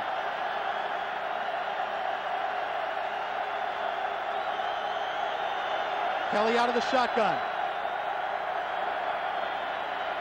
Quick pass, intercepted. Philip Summers, it appears, number 8. Make it Anthony Midget, number 9. And he again ran the pattern, John. Anthony Midget was waiting for the blitz break off, the adjustment by the inside receiver. They come with too many people to the strong side to block for Miami, and Midget plays the route. Watch inside number 9. He has his head in the backfield, his eyes on the quarterback the entire time. He's waiting for Santana Moss to break off.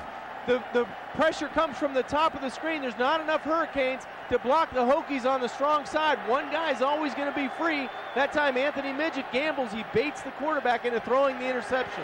Vick on the rollout. Being chased, throws low and knocked down by Nate Webster. Derek Moore, number 85, the tight end, was the intended target. A look at the turnover numbers, and boy, Miami's lucky to be in the game at 14-10, turning it over that many times against this good a football team. You're right, and Miami, every time they've turned the football over, the offense for the Hokies have turned it into points. This time the defense really has to stand big at the 41-yard line of the Hokies. They have to come up with a stop and a turnover of their own right here to stop the bleeding. 4:21 left to go second quarter. 2nd and 10. Vick, straight drop. Plenty of time. Pass tipped away by Al Blades. Again, Derek Carter, the tight end, the intended target. Yeah, that time Michael Vick would probably like to have that football back, because instead of throwing a rope to the outside to Derek Carter, he really needed to put some air under the football. Al Blades was underneath Carter about 3 or 4 yards, and just because the ball was thrown on a line, Al Blades was able to make a play on it. Credit Blades with the great play, but Vick, if he puts a little air under this football, he has his tight end wide open. Take a look right side of your screen. If he just throws a touch pass over the top, he's got a wide open tight end. Nobody from the Hurricane secondary is behind Al Blades on that play. On 3rd and 10. Vick steps up again to Carter over the middle. This time he's got it at the Miami 38-yard line. Dan Morgan with the tackle, but that's a 20-yard gain and a Hokie first down. Well, we talked about Bubba Franks on the other side, the tight end making catches. Derek Carter only coming into this game with 3 catches for 55 yards. He makes a big one over the middle. He's a big target at 6'2", 261 pounds, a junior for the Hokies. Man, now he shows you the arm strength. He throws a dart over the zone coverage. You see right there, just a nice play, the play before, but this time he finds it in the zone over the top of Miami in the middle where they've been very vulnerable. Inside the Miami 40, 1st and 10, Tech. Vick, pump fake. Lots of time. Go into the end zone, and that ball is incomplete. Leonard Myers had the coverage. Pass was intended for Andre Davis, the big sophomore. And it just goes as a long incompletion. Michael Vick shows you some poise on this play because there was nothing happening. They wanted to fake the hitch screen and go deep, as you said, to Andre Davis. Myers had great coverage, but just the arm strength and the air put on the football by Michael Vick gave an opportunity for Andre Davis to go up and get the football. Actually, it was dropped. It was a great throw. Davis just couldn't come down with the catch. 2nd and 10. After some early pressure, Vick now in the second quarter has had a lot of time to throw. There's the give to Stitt. Stitt got away from Blades. There goes Chiron Stitt, and finally Dan Morgan made the tackle at the 19-yard line. 19-yard gain for Chiron Stitt on the draw. And Dan Morgan, credit him with a touchdown saving tackle because Stitt ran right through the arm tackle of number 7, Al Blades. Good job by the Hokie offensive line. They're getting the bodies out of the way. You see Blades right there trying to take down the big Stitt, but he can't do it. And you see the great pursuit from the backside by number 44, Dan Morgan, keeps Stith out of the end zone. 3:20 to go second quarter. Hokies threatening. Vick on an option. That time he goes nowhere. Now pitched it out late, and the ball's loose, and Miami's going to have it. Unless they called Vick down before he pitched the ball. It looked like Vick was in the middle of the pile down, but I don't think they're now a penalty flag coming in late.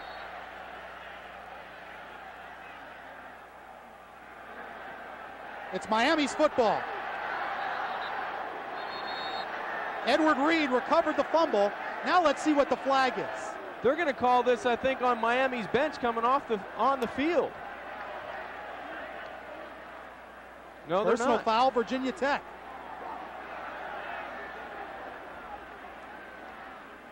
Let's take another look at this play. This is a weird play. It looked like Vick was down on the ground. At least his knee touched. Let's take another look and see. He's in the pile right there. His knee was down. He was clearly down. The upper torso of his body from the waist up was off the ground, but he was tackled. And now John Smith changes it and says it's a personal foul on Miami. Well, I got to tell you, John Smith and his crew messed this entire play up. It looked like one of the officials were pointing at the Miami bench saying that the coaches came out of the box and were on the field. See if we can get another call downstairs. But you know what? In a game like this, let that go. Does it really have an effect on anything? Not at all. I don't think so. You let that stuff go.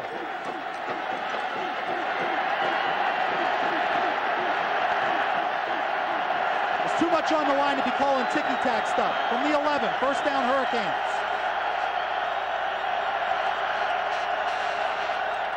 Portis to the outside. Portis, he's got a chance. And he tripped over Reggie Wayne really at the 25-yard line. Got it up to the 30. Well, that shows you the explosive speed that Portis has. The freshman tailback for the Canes. He gets outside, a couple of nice blocks at the point of attack. Right there, good job by the fullback. He gets a stalemate in the backfield. Mondrell Fulcher hooks the defensive end. You see there, now it's Portis running wild to the outside. A good play by Charlton, getting a hand on him. But a nice play on first down. It gets the Hurricanes some breathing room out to the 30-yard line. 2:48 left to go second quarter. It's 14-10 Virginia Tech.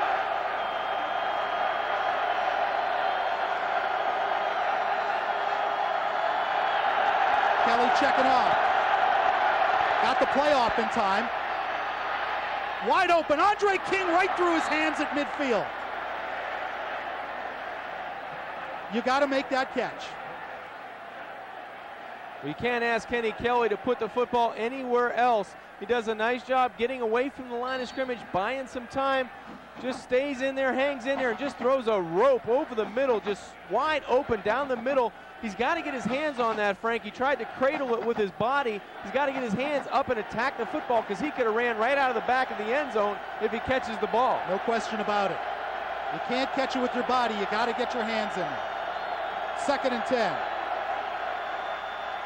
Kelly under pressure. Moving away from pressure. Throws low. Incomplete at the 38-yard line.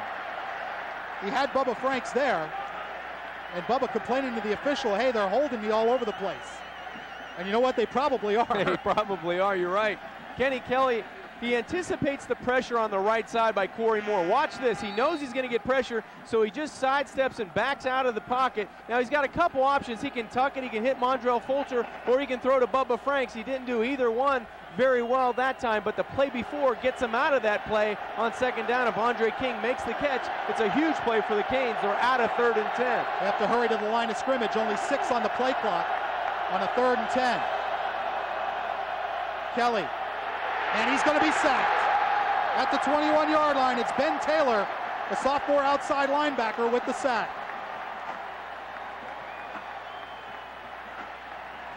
John, when you have opportunities to make plays, you better make them against this defense. Yeah, because they'll beat you with speed and pressure up front. They bring a lot of pressure. You see a lot of jerseys being held in the middle, but one that wasn't was Ben Taylor, number 40. He breaks through, gets his sack, his first sack of the season. Capshot a kick. And he spins it off the outside of his foot. Not a great kick. Hits at the 50. and will roll to the 40, where it's taken by Ricky Hall, and right away Philip Buchanan runs them out of bounds at the Tech 42. Virginia Tech still with 1:49 to go here in the second quarter, and they have 2 timeouts left. Well, plenty of time for Michael Vick in this offense to move the football down in scoring range. You said 1:49 left to go. The Hokies have 2 timeouts left. The Canes only with 1 timeout left. Looks like they're bringing in their nickel package. A lot of confusion on the Miami sideline. They're going to get these 3 guys off the field. 1st and 10, Hokies at their 42. Vick will operate out of the shotgun with 4 wide receivers. Vick under pressure. Throws over the middle. It's caught. Caught at the 47-yard line. And let's see who comes out of there. It's Parham. Terrell Parham made the catch for a 5-yard gain. Boy, he was in a crowd. It was a dangerous 5-yard completion. 2nd and 5. Vick again with no pressure. Over the middle. Complete again at the Miami 36-yard line. This time it is Ricky Hall, number 82. And that'll be a Hokie first down at the Miami 36. Frank, it's really something the way the ball explodes out of Michael Vick's hands when he's throwing it down the middle and he has clear vision down the middle of the football field. The Canes have to get somebody in his face so he doesn't have such a great vision down the middle of the field. 17-yard gain, again out of the shotgun. Again with time, down the middle, incomplete. That time again going for Ricky Hall, and Hall could not hang on at the 26-yard line. That stops the clock with 1:05 left to go here in the second quarter. The Cane defensive coaching staff wants a timeout. And Miami spends their final timeout. Well, it's an important part of the ball game. If they can keep Virginia Tech out of the end zone here and leave with a 4 or even a 7-point deficit, you get the second half kickoff. So this is a big series for Miami. I think Greg Schiano on the Miami sideline wants to get together and talk to the linebackers about the positioning of their drops, because there's a lot of holes in the middle of the football field. You see, Jeff Popovich cannot even make the play on the ball because the ball's there with such velocity. It gets there to the receivers in such a hurry down the middle of the field. He wants to get Nate Webster and he wants to get Dan Morgan and Jeff Popovich in the right position so those throwing lanes are a little bit smaller. They can get a hand on the football and possibly create a turnover. Miami's gotten 2 turnovers from Virginia Tech, but they've given it to Virginia Tech 4 times. 2 fumbles and 2 interceptions. Both interceptions, by the way, from Anthony Midget. And John, it looks to me like he did a lot of work in the film room this week, because he's been sitting on some of these routes by the Miami receivers. Well, the way they set up that blitz on the last interception by Kenny Kelly, he knew the breakoff was inside, that they weren't going to have enough time because there were too many defenders coming from one side for Miami to block. So he baited the throw and he gambled, and his gamble paid off. It'll be 2nd and 10 Virginia Tech at the Miami 36 as you get a look at the Gobbler mascot.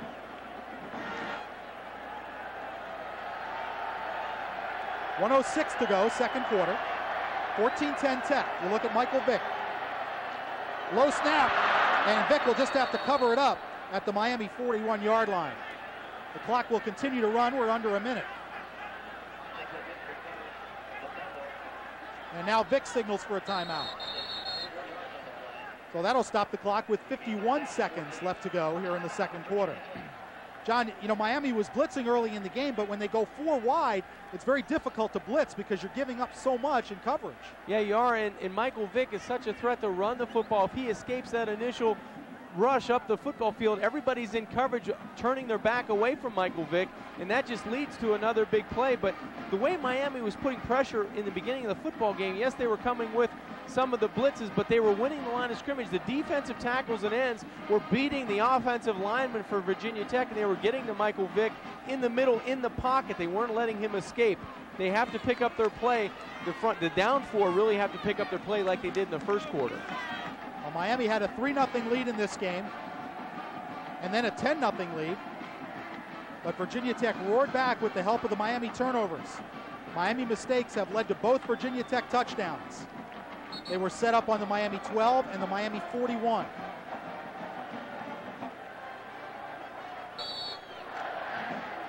Third down and 14 for Tech.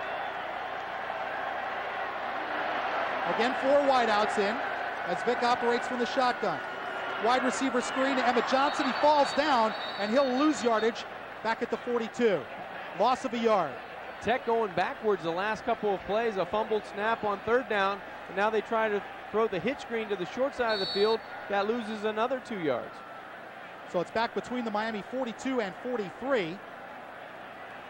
And Frank Beamer trying to make some sort of decision here.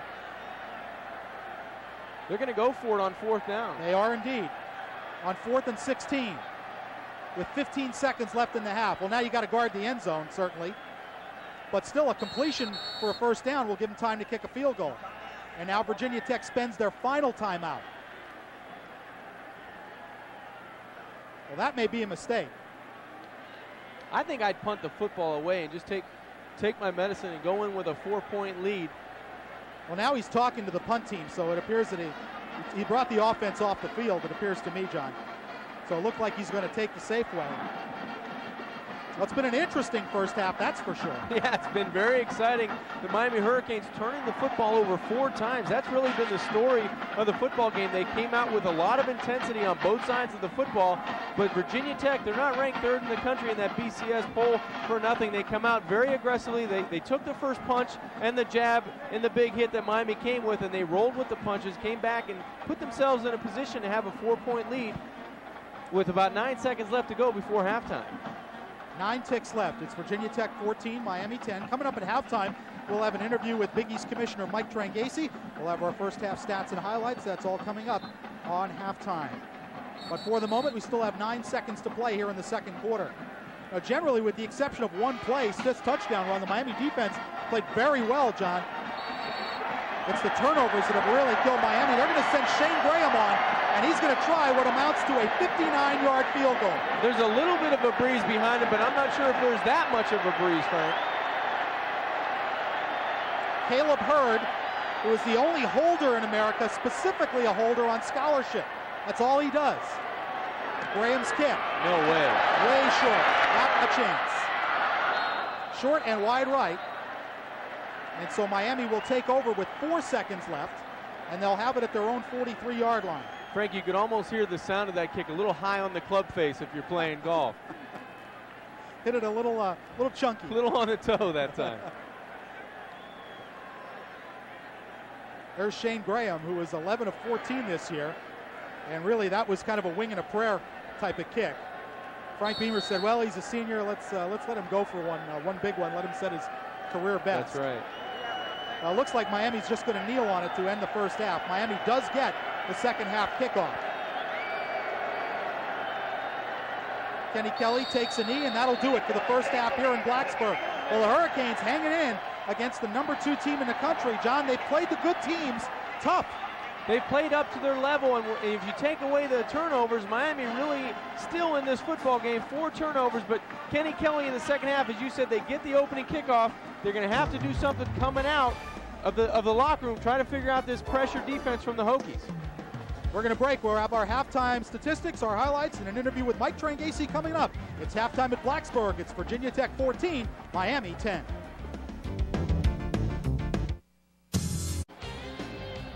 Back at halftime, Virginia Tech leading Miami 14-10. Frank Fort and John Congemi with you. Quick look at the halftime numbers, and Miami really, John, piled up enough yards in that first half, 211 to 179, but it's the turnovers that have made the difference. Yeah, it's the turnovers that hurt him. Kenny Kelly, 50%. They're really holding Michael Vick down. Clinton Portis, 83 yards, 5.5 yards rushing in average, but it's the turnovers that have really hurt the Hurricanes. We'll be back with the second half kickoff right after this from Blacksburg. Back at Lane Stadium in Blacksburg, Virginia, second half about to get underway. Jimmy Kibble will kick it off for the Hokies. Aaron Mosier and Santana Moss deep for Miami. This is Mosier, 5 yards deep. He'll stay right there, and the Canes will start 1st and 10 from their own 20. Frank Fort and John Congemi with you on Sports Channel. Miami had a 10-0 lead in this game, but 4 turnovers have really spelled disaster as Virginia Tech took advantage of 2 of those turnovers to score their 2 touchdowns, and they lead at 14-10. Miami, by the way, John, this is the 5th game in their last 10 where they played a team that at the time of the game was ranked in the top 10. Yeah, and Miami and Kenny Kelly definitely need to find a way to slow down the pass rush of Corey Moore and the Virginia Tech defensive front. Look for some more screens to start the third quarter. Clinton Portis and Mondrell Fulcher set behind Kelly. First down passing, complete to Moss, who steps out at the 26-yard line. Pickup of 6 on first down as Anthony Midget, who had 2 first-half interceptions, had the coverage. That's another way to slow down the pass rush, Frank. A quick 3-step drop. Your lineman can get up, possibly cut the defensive lineman coming to rush, put pressure on Kenny Kelly. A nice pass play that time. Quick hitter out to Santana Moss for a 6-yard gain. Clinton Portis, by the way, 15 carries, 83 yards in the first half. Kelly was 7 of 14, 1 touchdown, 2 interceptions. 2nd and 4, Hurricanes.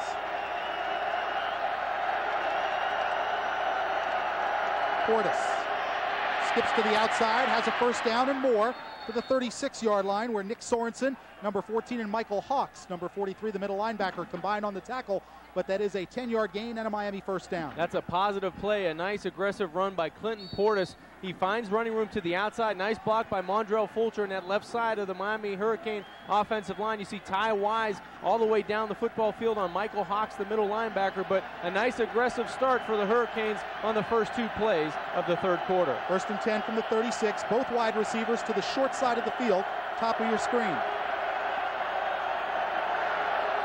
Kelly gives to Portis on the counter.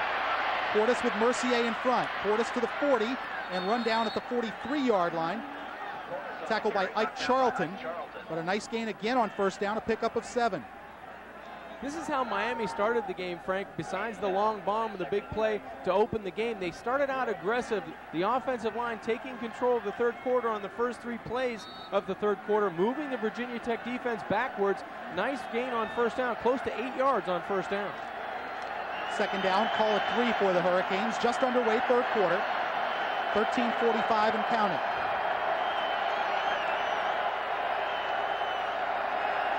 Kelly again gives to Portis. Got a nice block. Portis 45 and up to the 49-yard line. And boy, lucky that he ran into Bubba Frank's knee, and it's a good thing Bubba got up and walked away from that. Yeah, you want to, when you're downfield, you want to throw your block and get out of the way of the running back because he can roll up on you. But at the point of attack that time, Mondrell Fulcher, the fullback, take a look at the block at the point of attack. A nice job on number 40, Ben Taylor, the Hokie linebacker. And you see right there at the end of the play, if you're Bubba Franks, you just want to get out of the way because Portis is coming with a head of steam.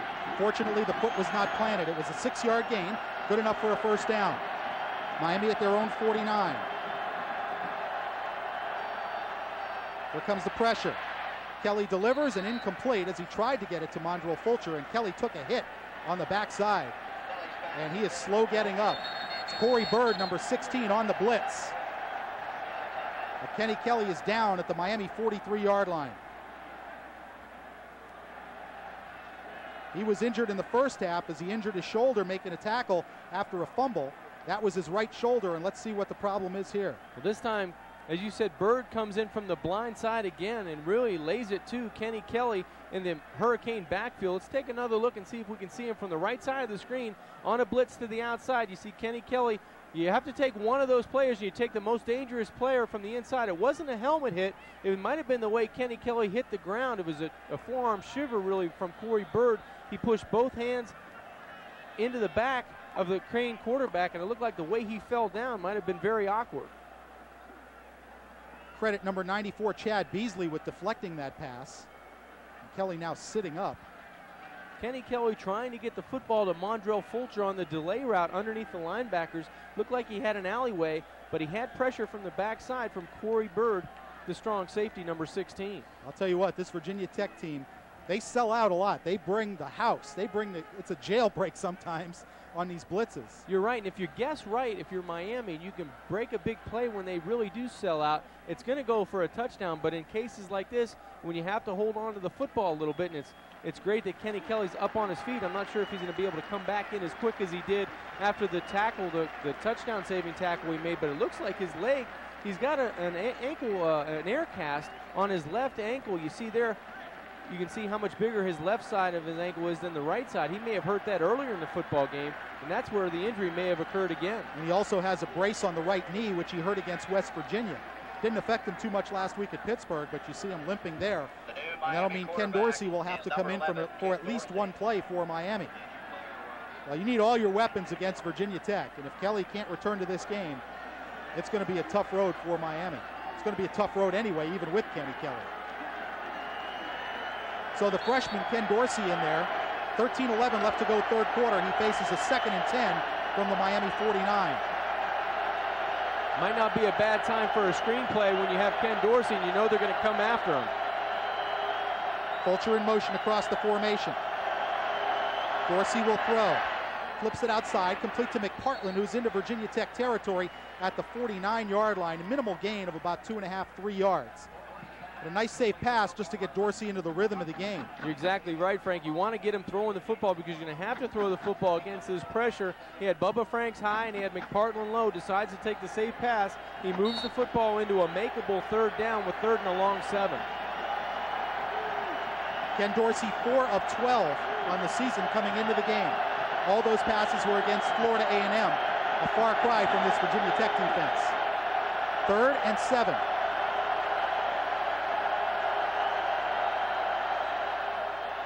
Play fake. Dorsey going deep for Santana Moss, just overthrown at the 10-yard line. Oh boy.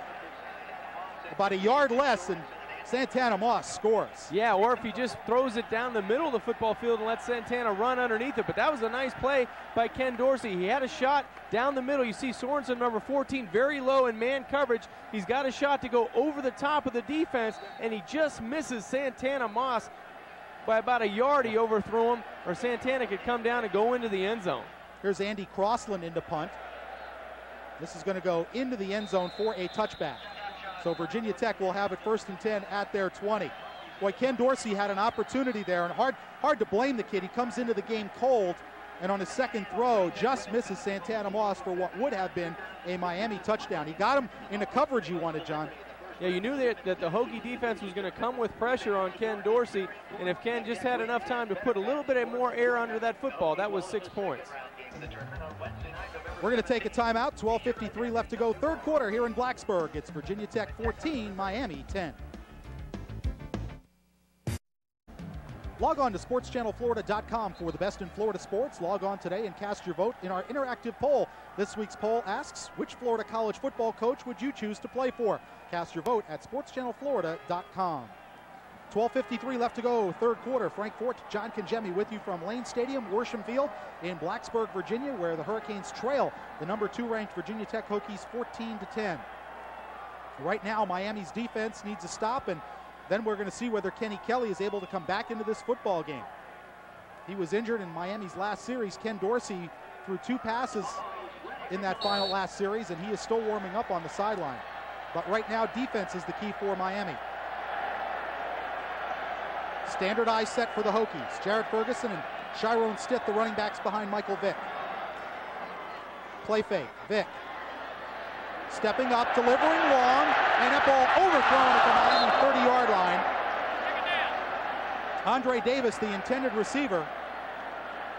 Michael Rump had the coverage along with Edward Reed, but a well-delivered ball, and that would have been 6 points. And it shows you the arm strength of the freshman quarterback, Michael Vick.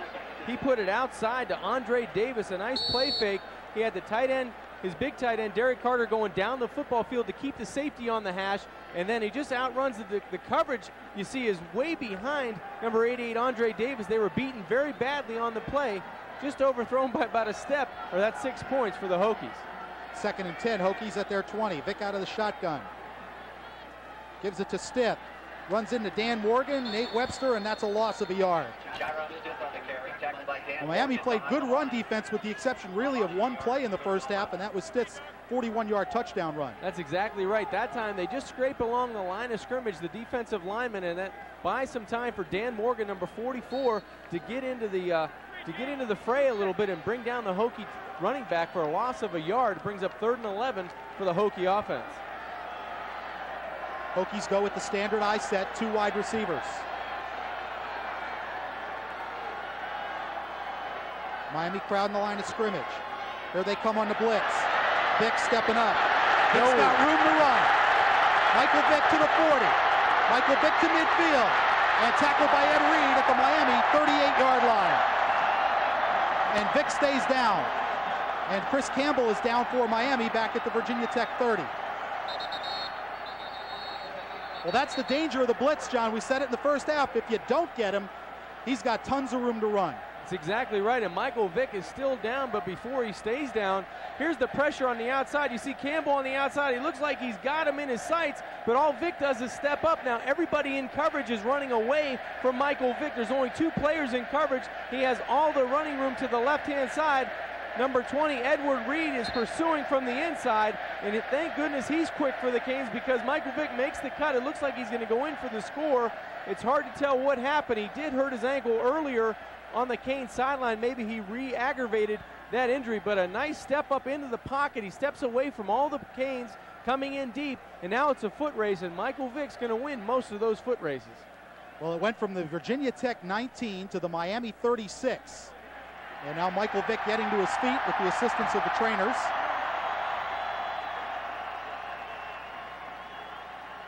A big play for the Hokies. 11:55 left to go third quarter. They lead it 14-10. It's hard to tell at the end of the play if he twisted his right ankle that time. Looked like Edward Reed rolled up on it, and it's hard to tell right there, but he did stay down for about a minute. He walks off the field with the assistance of the training staff for the Hokies, and he's staying on the sideline, so it looks like he'll be back into the football game for the Hokie offense. 45-yard gain for Michael Vick. You could tell the fans here at the stadium take a collective sigh of relief when you see him with his helmet still on, trying to walk off the injury. Well, Miami had an opportunity to get Tech on a 3-and-out, but Vick hurts them. Dave Meyer is the new quarterback. Give to Stick. Stick breaking free momentarily, picks up about 5-6 yards to the 30-yard line. Al Blades, Mike Burrow there on the tackle for Miami. It'll be a 2nd and 4. And it appears Vick will come back in. Doesn't look like he's 100%, Frank, running into the huddle, but you'd rather have him onto the football field because he's electrifying. He can read defenses, make plays happen. He is electrifying, that is for sure. 2nd and 4. Give to the fullback, Ferguson. He runs into the pile and goes nowhere. Nate Webster and Ken Dangerfield, number 47, the backup linebacker, making the tackle, will bring up 3rd and 4.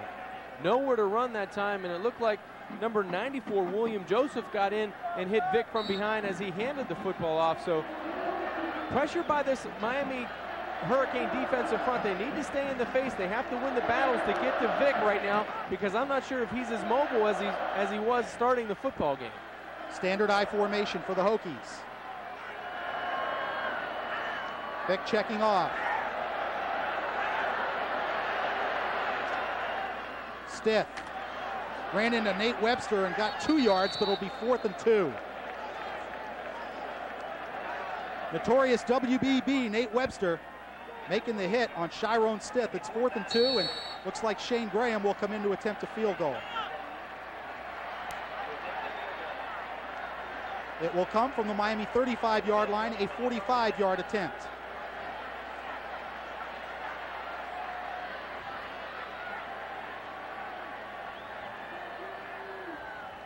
Bit of a high snap. Hurd got it down. Graham's kick on the way, and it is no good. Missed it wide left. So the Miami defense escapes here on the first series of the third quarter, and the Hurricanes will take over 1st and 10. Yeah, just missing it left, never left the left upright, never worked back to the middle of the goalpost. And as you said, Frank, a high snap may have thrown Graham off. There's 9 minutes, 46 seconds left to go here in the third quarter. We'll take a timeout here in Blacksburg. The Hokies ranked 2nd in the country, leading the Canes by 4. Join us for a day of golf on January 17th, 2000 at the Western Hills Country Club for the Hurricanes Golf Classic. For sponsorship opportunities, call the Hurricane Club at 1-800-GO-CANES. 1st and 10 Hurricanes at their 28, 9:46 to go third quarter, and it is still Ken Dorsey at quarterback. You're looking at Jarrett Payton, number 34. Now, if you followed the Canes this year, you know Jarrett was wearing 32, but since his father passed away a week ago and Jarrett's come back to the team, Wilbur Valdez has graciously given up 34, so Jarrett can wear it in honor of his father. So props to Wilbur Valdez for a very classy move. On 1st down, Portis tripped up in the backfield. Jamel Smith actually leg whipped him and dropped him for a 2-yard loss. Yeah, trying to fight his way into the Canes backfield. It looked like is exactly what you said. His legs were up in the air trying to stop Portis with anything he can, and it actually ends up being his feet Take a look at the deep handoff. You see 46 right there, Jamal Smith getting into the backfield and then just leg whipping. The legs get tangled up in the backfield. A big defensive play, a nice aggressive play by the Canes and Jamal Smith. 2nd and 13, the loss was 3. Dorsey, play action.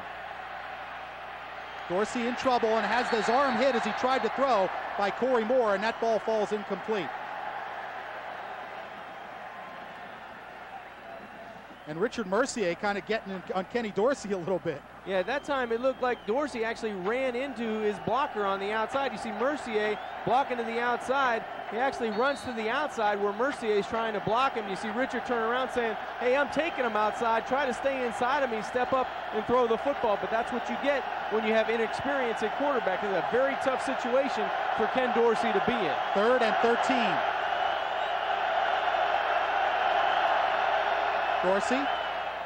Bubba Franks threw it behind him, incomplete. Bubba kicks the ball in frustration. Not sure he could have gotten a first down anyway.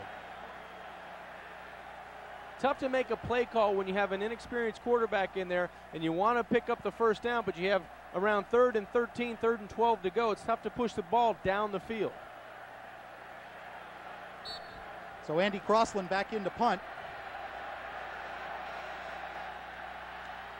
Ricky Hall back to receive it. Nice high spiral. Sends Hall back to his 23. Hall got away from one and then to the 35-yard line, and he's buried at that point. Aaron Mosier there on the tackle, along with Howard Clark, number 45, the backup linebacker from Pennsauken, New Jersey. Tech has it 1st and 10 at their 45. 8 minutes, 50 seconds left to go in the 3rd quarter. A look at some of the crowd of 53,000 here at Lane Stadium on the campus of Virginia Tech as the 8-0 Hokies try to continue a run toward a possible national title shot. On 1st and 10, Vic will operate out of a shotgun. Gives it to Cullen Hawkins, his fullback, and he has room. Cullen Hawkins to the 50 and run out of bounds by Edward Reed at the Miami 47. Gain of 18 for Cullen Hawkins. This time the quarterback, Michael Vick, actually gives the football to Cullen Hawkins. They've run this play or some sort of play off of this draw action with Vick carrying the football. This time he gives it to his backup fullback, Cullen Hawkins, with a lot of running room to the left side. Good blocks on the outside by Andre Davis, the wide receiver. And you see number 20, Edward Reed, jumping on the back of Hawkins for the tackle. 1st and 10 from the Miami 47.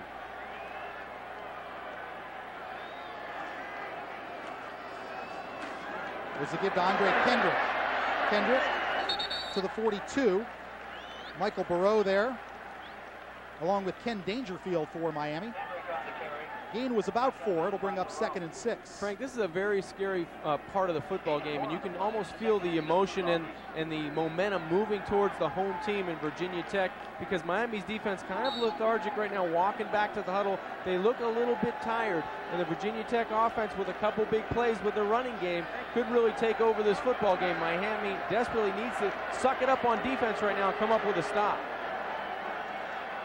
On a 2nd and 6, Vick pitches late, got it to Kendrick. He's dragged down by Nate Webster, and that play loses 3. It's exactly what Miami needed. Their linebackers have been the backbone of this defense the entire season, and that time the main man, the guy that leads the team in total tackles, Nate Webster, comes in with a nice tackle for a loss. You see the option play, Vick under pressure, under duress from from Sweeney in the inside. A nice play from inside out by Nate Webster. Notorious WEB, Nate Webster, with the tackle for loss. Look at the rushing yards, and most of those Virginia Tech have come on 2 big plays. 3rd down and 9. Vick play action. Steps up in the pocket. Got away from Webster, lost the football, picked it up, and he's still going. Vick firing outside, complete. That's Browning Wynn, his tight end, and he's going to have a first down at the Miami 33. I can't believe that. Frank, there's no defense for that. This guy's the real deal. What a big play by the freshman quarterback. He's under duress. Initially he steps up away from the pressure, and it did a good job, but right here it looked like Nate Webster actually strips the football, bounces right back to the quarterback, Michael Vick, and he has a nice enough presence to run away from the pressure and find outside the backup tight end, Browning Wynn, number 93. He lunges ahead, for the first down. It looked like Dangerfield on the tackle for the Canes, but what looked like a great play for the defense of the Canes turns out like to be a first down for the Hokies. Gain was 15. Stiff. Bangs into the middle and goes nowhere. Al Blades, William Joseph all there for the Hurricanes, along with Nate Webster off the bottom of the pile. Gain was 1 to the 30. The Miami sideline just has to be shaking its head at the freshman quarterback, Vic.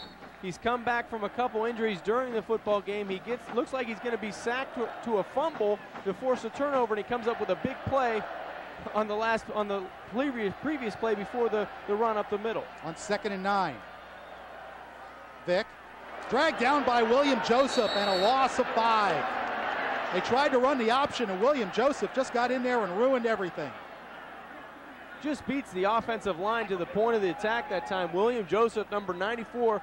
Take a look at the top of your screen. Just beats the inside gap, just charges the inside gap. And there were 3 Hurricanes. Nate Webster also there in position to stop it, but you see him saying, way to go, partner, way to get there first. That was a great job by William Joseph, just sidestepping the offensive tackle on the right side and slips in for the big tackle for a loss. Timeout called by the Hokies with a 3rd and 13 or 14 upcoming at the Miami 34-yard line.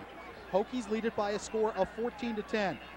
Boy, John, you just take a look at this kid, and defensive coordinators around the league are probably all ready to slit their wrists if they got to face this kid for 3 more years. And it's just starting, as you said, Frank, for 3 more years.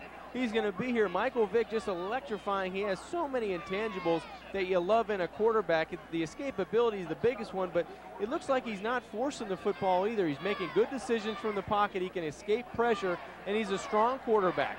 He's 6'1", 212 pounds for a freshman. Very agile, great running ability, and makes good decisions. You can't ask for him to do any more. He's leading this team. They're undefeated, 8-0, going into possibly a national championship showdown. Well, the Miami Hurricanes, as they've done against good teams this year, you look at the Ohio State, the Penn State, and Ohio State, I guess, has turned out to be not quite as good as people thought they were, but at the time, they were ranked in the top 10. But against Penn State, against Florida State, Miami has played well, and they've had opportunities to win those games. Well, they've played up or they've played down to the level of the competition, and you see Butch Davis talking to the official on the sidelines. Points off of turnovers have just killed this Miami team. You see 14 points. Miami's turned the football over twice, resulting in 2 touchdowns for the Hokie offense. And you see desperately the coaches on the sidelines trying to get this defense to come up big one more time. 5 minutes, 42 seconds left to go in the 3rd quarter. Kenny Kelly did not play the last offensive series for Miami. He was injured for the 2nd time in the game, and we were looking for him on the sidelines and didn't see him. They may have taken him in for treatment, but we'll see when Miami gets the ball back if Kenny Kelly's able to go. But right now, it's a 3rd and 13 for Tech at the Hurricane 34. 4 wide receivers in and Vic out of the shotgun. Got to watch the quarterback draw here, Frank. Shovel pass to Stitt. Stitt got away from a couple guys, gets down to the 25, but it'll be 4 yards shy of a first down. Jeff Popovich there on the tackle, along with Marquise Fitzgerald. That's all I think the Virginia Tech offense wanted to do there, spread Miami out and try to get a gain up the middle to make a better situation for a kicking opportunity for the special teams. Shane Graham, who missed earlier from 45, will try one from 42. Caleb Hurd is the holder.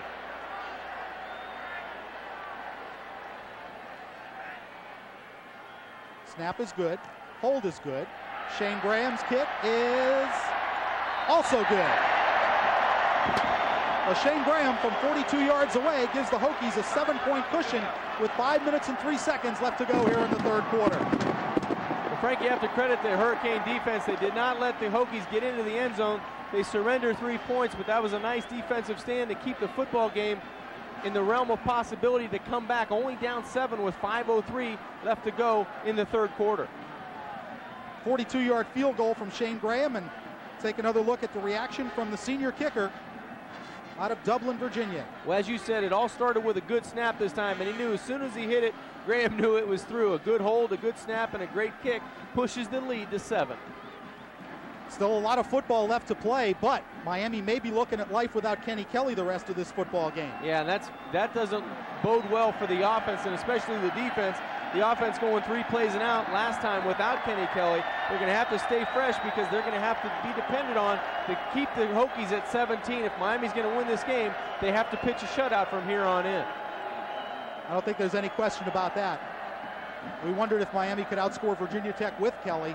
Without him, I think there's very little chance of that.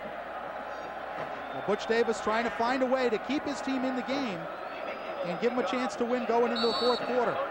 That's been the case with Penn State. That's been the case with Florida State.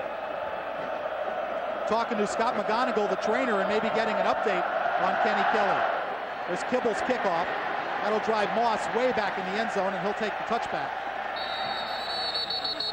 Hurricanes will start 1st and 10 from their 20-yard line.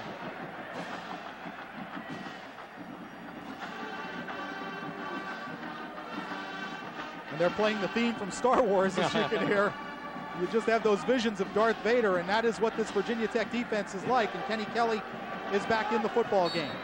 How healthy he is, that's a question we can't answer up here. Not 100%. You can tell that the way he ran onto the football field. You can see he's limping a little bit. From the 20, 1st and 10. Give to Portis. Portis slicing through. Portis across the 30, picks up 13 yards to the 33-yard line before Roniel Whitaker made the tackle for Virginia Tech. Gaping hole up the middle for the Hurricanes. Offensive line doing a great job providing it. Take a look from the defensive side. You see right up the middle, a nice job by 62 Mercier, Ty Wise, Martin Bibla doing a good job, and a nice cut, good blocking down the field. You see the receivers fighting down the field. They know Clinton Portis, all he needs is one block downfield, and he can break it and go the distance. 1st and 10 Hurricanes. Counter play to Portis. Portis close to the 40-yard line before Corey Moore made the tackle, but that's a gain of 7. Well, got to give Clinton Portis some props because he fumbled twice in the first half, but continued to run hard, and he's got to be close to 100 yards if he's not over the 100-yard mark. Miami with the team rushing of 119, but remember the sacks come off that total, and there have been 3 sacks by Virginia Tech, and we're told Portis has 123 yards in this game. Double tight end, just one wide receiver in the game. That's Andre King to the top of the screen. 2nd and a short 3 for Miami. Portis again. We'll get almost 2. It'll be 3rd and 1 upcoming. Ben Taylor in on the tackle, along with 94 Chad Beasley for the Virginia Tech defense. Looks like Portis, as he was approaching the line of scrimmage, bobbled the exchange from Kenny Kelly, and that's why he didn't break it outside, because he got a nice block by Will McPartland. But a big 3rd down conversion here for Miami. 3rd and a long 1 for the Canes on their own 41-yard line. They desperately need to convert to keep this drive alive. Miami has to get just past the 42-yard line. Double tight end for the Canes. Give to Portis. Portis still going, almost lost the football, and he will be short of the 1st down. Ike Charlton, along with Jamel Smith, number 46, making the tackle for Virginia Tech, and it's going to be 4th and about a yard for Miami. Looked like he was delayed behind the line of scrimmage. Richard Mercier actually trips, and Portis has to bounce outside, and then you see the pursuit. A lot of purple jerseys, as you said, Frank, almost bobbles the football, and that'll bring on the special teams, the punt unit for Miami. Andy Crossland's kick, and he shanked it. And it's not going to reach midfield. Down the ball, what are you waiting for? And that's going to turn out to be a 3-yard punt. It didn't look like anybody got a hand on the ball. It looked like he just flat out shanked it. No, it looked like he almost short dropped the ball when it came out of his hand, and his leg really never even followed through. I think he was afraid of getting this blocked, and he actually just almost whiffed on the kick, and the ball bounces back toward the Miami goal line. As you said, Frank, nobody on the special teams getting on the football. Right here, you got to go out and get on that football. Mondrell Fulcher letting it bounce toward his own goal line. 1st and 10, stiff. Hit by Dan Morgan. Gains about 3 yards as Morgan shoves him back. Well, it's been a common theme in the Miami-Virginia Tech games, John, self-destruction for Miami. And Virginia Tech says, well, they don't respect us because they say they're beating themselves, we don't beat them. And obviously that's true to a certain extent, but when you turn the ball over as much as Miami has in these last 4 or 5 years against Virginia Tech, You got to look at yourself and say, hey, we can't make those kind of mistakes. And they're always in the football game going into the last quarter. 2nd and 8 from the 42. Vick moving around in the pocket. Wide open. Wide open, caught at the 10-yard line by Emmett Johnson. And it will be 1st and goal, Virginia Tech. Ed Reed made the tackle. You got to credit Michael Vick for eluding the pressure in the pocket. Number 18, Emmett Johnson, was covered on the outside, but when Michael Vick eluded the pressure in the pocket, it opened him up. It looked like the quarterback from Miami stopped playing. Watch the pressure and watch Michael Vick just step right up into the pocket and find his wide receiver down the field. You see number 22, Leonard Myers, thought he had deep help, but the help didn't come soon enough, and Emmett Johnson, actually watch him stutter step right here. He breaks off and then goes, leaves Leonard Myers at about the 35-yard line, and it's an easy pitch and catch for Vick. Stiff is tripped up in the backfield and dropped for a loss by Edward Reed. That's a loss of almost 4.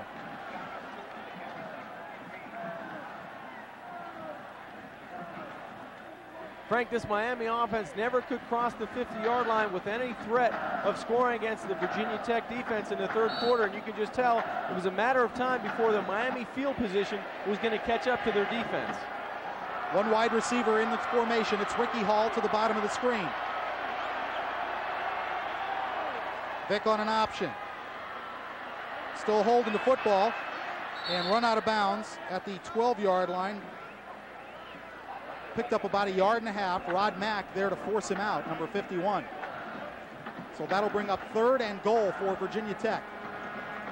First time we mentioned the senior linebacker that time does a nice job of stringing out the option, fighting off the blocks of the offensive lineman. Rod Mack does a nice job pushing Vick towards the sideline. And as you said, Frank, 3rd and long at the 11-yard line. Looks like a 4 wide receiver set for Virginia Tech. A little late getting the play in. Play clock is down to 10. 4 wideouts for the Hokies. Vick out of the shotgun, fakes to Stitt. Vick stepping up. Vick throwing, end zone, almost intercepted, then almost caught. And looks like a Miami player is hurt. And it's Leonard Myers holding his left knee, his left leg. Let's take a second look. Stith had his receiver. He fakes the draw, and he actually a nice job on the outside by Jamal Green. But Stith, actually the quarterback Michael Vick, trying to come back to the inside, had his receiver number 86 Parham, but didn't convert, just threw it behind him and actually almost intercepted. You see Green on the outside forcing him inside, but he has his receiver in the back of the end zone. He just couldn't be on the mark. He had no time to set his feet. Actually threw it way behind him. The ball, you see Leonard Myers coming from outside in, and that's where he got hurt. He was coming over the top. Looked like he got a helmet right on the knee, trying to get in position for the interception. Probably should have had the pick, but right now the concern is for the health of Leonard Myers, the junior cornerback out of Fort Lauderdale. It's been a rough night injury-wise for Miami. Kenny Kelly's been banged up. James Jackson hasn't even played tonight with his various injuries. And now Leonard Myers appears to be in some distress. See if we can see a helmet right on the knee, or actually it would look like a shoulder pad on the right knee coming over, number 88. Looked like Andre Davis's shoulder pad and helmet actually caught Leonard Myers right on the side of the knee there, and he just dropped down immediately. Now the leg wasn't planted, so that would seem to be a good sign, but you really never can tell. Actually, maybe looking at his collarbone. Yeah, left shoulder, collarbone. The way he's holding that left arm.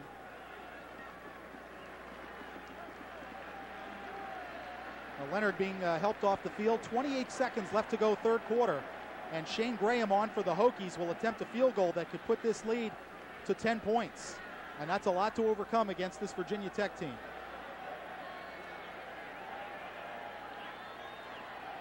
Miami's come back before this season. They've done it this season in the last couple of games, Boston College and West Virginia, but this is a different animal, this Virginia Tech defense. So as Leonard Myers makes his way to the sideline, Shane Graham will line up for a 28-yard field goal try from the left hash mark. Caleb Hurd is the holder. Snap is good, hold is good, and Graham knocks it through there. And that puts the lead up to 10.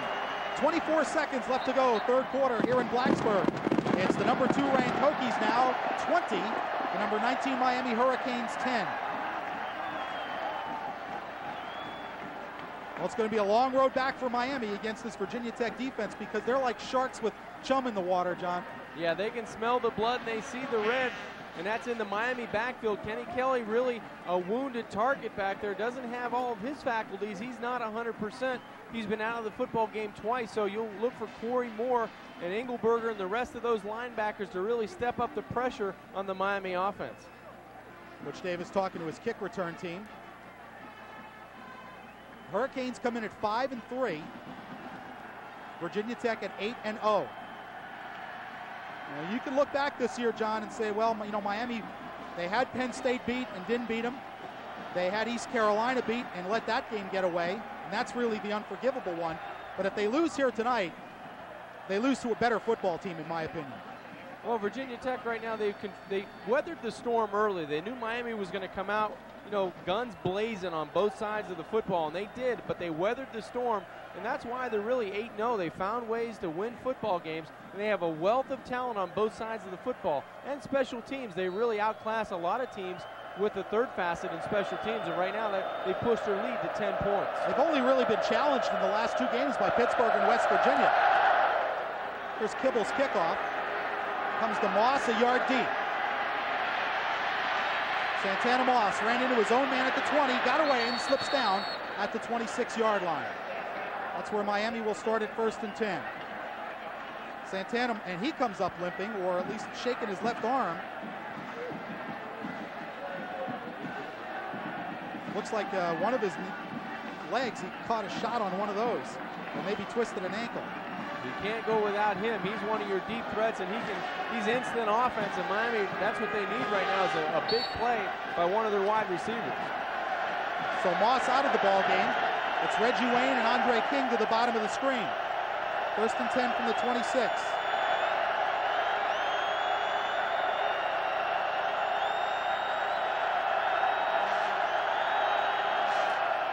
Portis tries to bounce it outside, now reverses field. Portis again, up to the 35, 36-yard line, where Ike Charlton made the tackle. Miami might have gotten away with a block in the back. Yeah, they definitely did, but no one saw it on the inside. It looked like one of the linemen may have been Richard Mercier coming back, and he gets the hands or in the back of one of the Virginia Tech defensive linemen, but no one sees it. Portis reverses his field, makes a great run to end the third quarter. Take one more look here. Watch to the right side of the screen when he comes back. Nowhere to run there, Frank, and as you said, reverses his field right here. You're going to see a Hokie go down, and Richard Mercier pushing in the back. No one sees him. Looked like number 3, Charlton on the tackle, but a nice gain by the freshman running back Portis. We approach the fourth quarter, 15 minutes to play in Blacksburg. It's the number 2 Hokies 20, the Hurricanes 10. We'll be back with fourth quarter action right after this here on Sports Channel. Help wanted. Immediate openings available for the most important jobs in America, helping the organizations that help children. Whatever you can do, in whatever time you have, you can make a difference.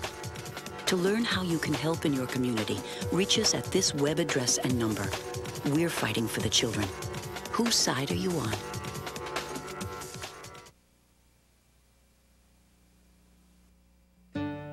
Honey, would you get me some ice cream? Ice cream? Please. Yeah. Thank you. Some things you just can't do without.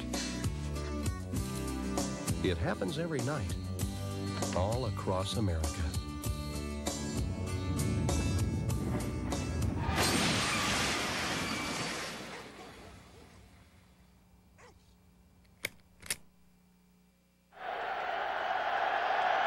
Start of the fourth quarter in Blacksburg, Virginia, Lane Stadium, Worsham Field. Virginia Tech, ranked number 2 in the country in both polls, number 3 in BCS, leading the 19th ranked Miami Hurricanes by a score of 20-10. As we begin the fourth quarter, it's 2nd and 2 for the Canes at their own 35. Fulcher motions across the formation. Give to Portis. Portis diving forward and has the first down at the 38-39 yard line of Miami as he picked up 4. That's a great effort, running to the short side. Not a lot of room to run. Portis made himself big, turned him shoulders north and south, and got the first down. A tough run by the freshman running back. He has his 4th 100-yard game of the season tonight. And he's getting closer to 200 as the game goes on. Has been marred, however, by 2 fumbles. 2 costly fumbles. From the Hurricane 39, first down.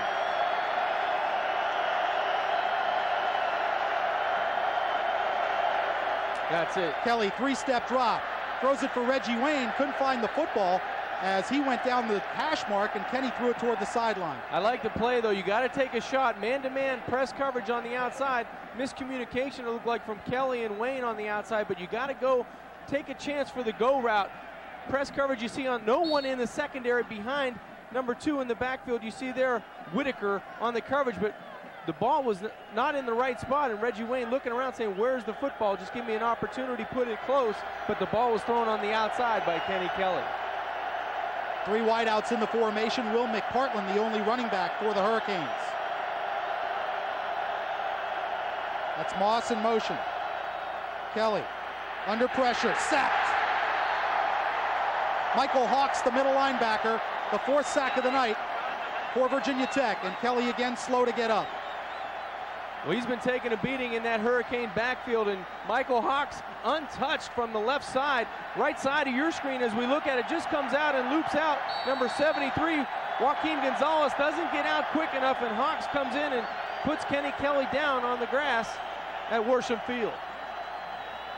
Kenny in some distress, favoring the leg. Miami's going to have to take a timeout. They're never going to get this play off in time. No, you're right, Frank. It's 5 seconds and counting.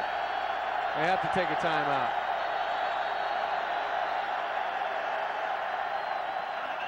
So a timeout with 14:04 left to go, and Butch Davis just turned to Ken Dorsey, and I think he went to go get his helmet to come into the football game or to warm up. 3rd and 20 facing Miami after the timeout. Well, Kenny Kelly, it's been a gutty effort the last couple weeks after he twisted his ankle against Boston College. He's hung in there. The Canes are hanging in there, but it's getting desperate right now. 14:04 to go. Virginia Tech leads by 10.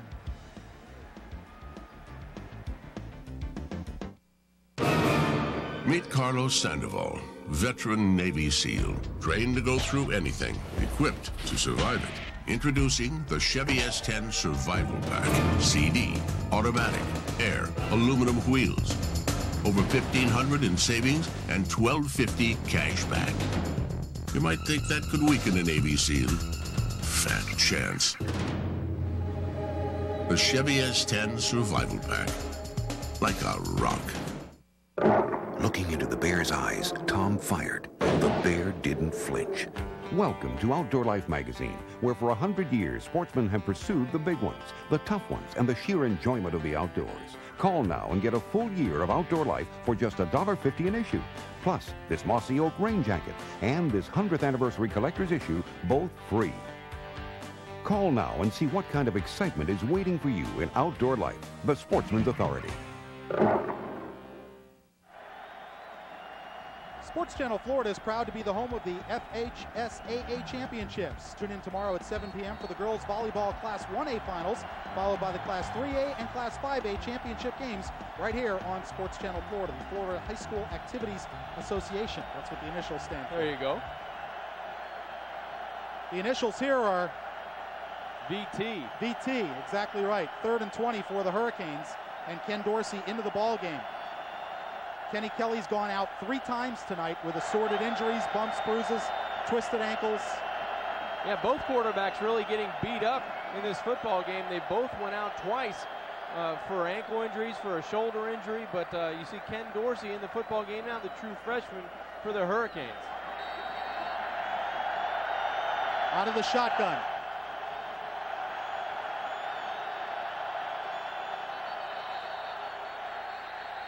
And flags fly. Corey Moore jumped across, and Bubba Franks reacted to it. That's happened once before in the football game. Bubba put another hand down on the ground for procedure.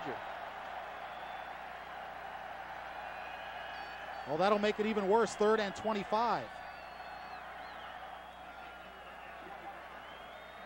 Coach, this is where the quarterback goes. Coach, you got any plays you haven't told me about?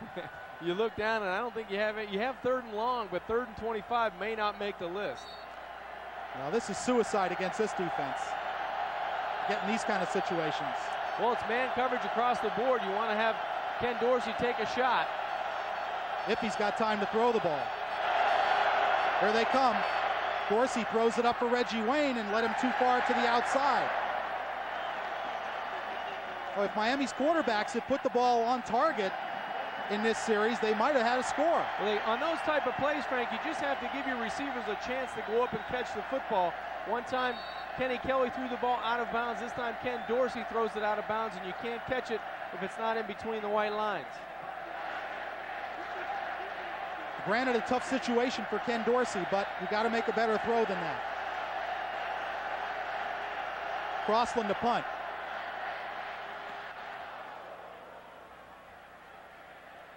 Hall at the 38. Trying to get outside. Got away. Hall down the sideline. Cuts back to the middle. He's got bodies. Look out for Hall. Ricky Hall going to take it to the house.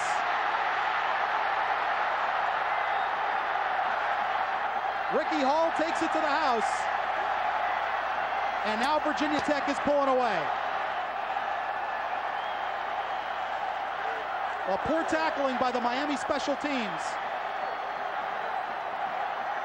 Well, I think, Frank, the special teams almost took it for granted that Hall was going to be tackled by the first wave of defenders going down, but Ricky Hall never gave up. He eluded the first wave, got on the Hurricane sideline, and then just cut it back, found the wall, and outraced everyone for a Hokie touchdown. Shane Graham on for the extra point. And it is now 27-10, Virginia Tech. Miami in the first quarter, midway through the first quarter, had a 10-0 lead in this game, but Virginia Tech now with 27 unanswered points. Watch the wave going down. It looks like everybody is in position to make a play, but no one does.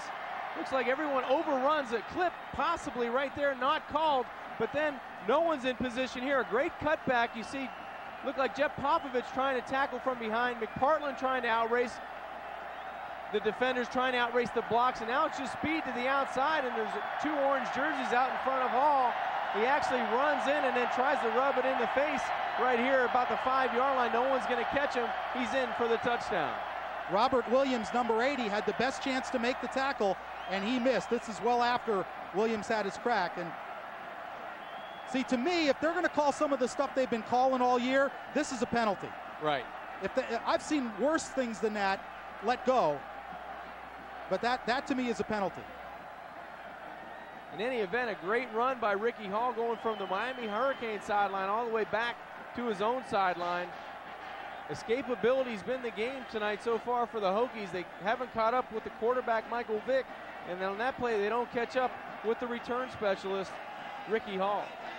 Well, you knew Virginia Tech would be really motivated coming into this game. First of all, they have a lot of confidence against Miami because they've beaten them 4 times in a row. Secondly, they knew coming in that Tennessee had lost and that Mississippi State had lost. So things breaking for Virginia Tech. Being third in the BCS, they were going to need some help, and they've been getting some help today, and tonight they're helping themselves against Miami. I mean, there's no other way to put it. This is a flat-out excellent football team. Yeah, they're deserving, well-deserving of their ranking, and the crowd's into the football game again, 27-10. Miami without their starting quarterback, it doesn't look good, but the Canes came out and fought hard in the beginning. There's not enough to keep up with Virginia Tech. This game was 14-10 at the half, 20-10 going into this fourth quarter, which has 13:39 to go, and Ricky Hall's punt return may have just broken the Hurricanes' backs. Aaron Mosier and Santana Moss, the deep receivers, waiting for Kibble's kick. Well, every year Virginia Tech, in this streak where they beat Miami 4 in a row, they've always made a play on special teams, and they've done it again. Moss at the 12. Moss bounces outside. Santana Moss to the 42, 43-yard line before he's finally tackled. Philip Summers made the play on special teams, but Miami with excellent field position at their 44-yard line. Yeah, Miami specialists on special teams. Moss comes up with a nice play, cuts it back, and shows his heart and determination from the goal line. But Ken Dorsey's going to have to come out and make some plays at the quarterback position and make them in a hurry. Miami from their 44, 13:26 to go, and they now trail by 17 with a true freshman quarterback, their number 2 quarterback in the game.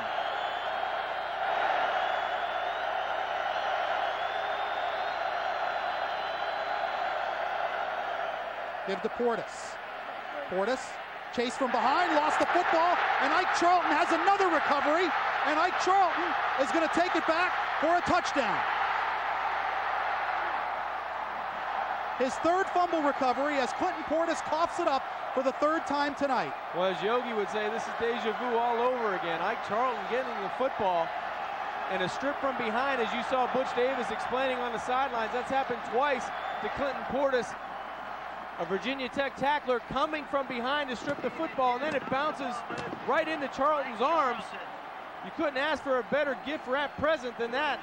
It bounces right up to him on the first bounce, a charity hop, and he takes it down the Hurricane sideline for another defensive score. Take a look from behind of Portis.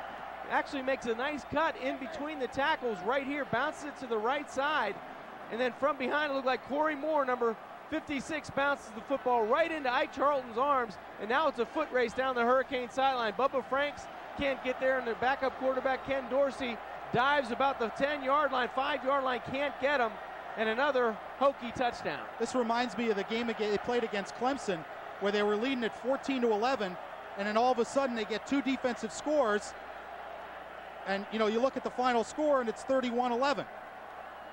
And it's the same thing here. This was a 20-10 game, and now all of a sudden it's 34, and they got an excessive celebration penalty again, making Shane Graham kick from the 35.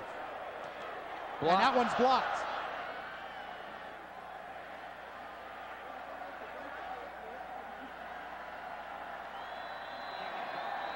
So it will stay 33-10, but their points off turnovers, they're perfect. Well, it's Virginia Tech, all Tech here in the 4th quarter. We'll take a timeout here in Blacksburg. 33-10, the Hokies lead it.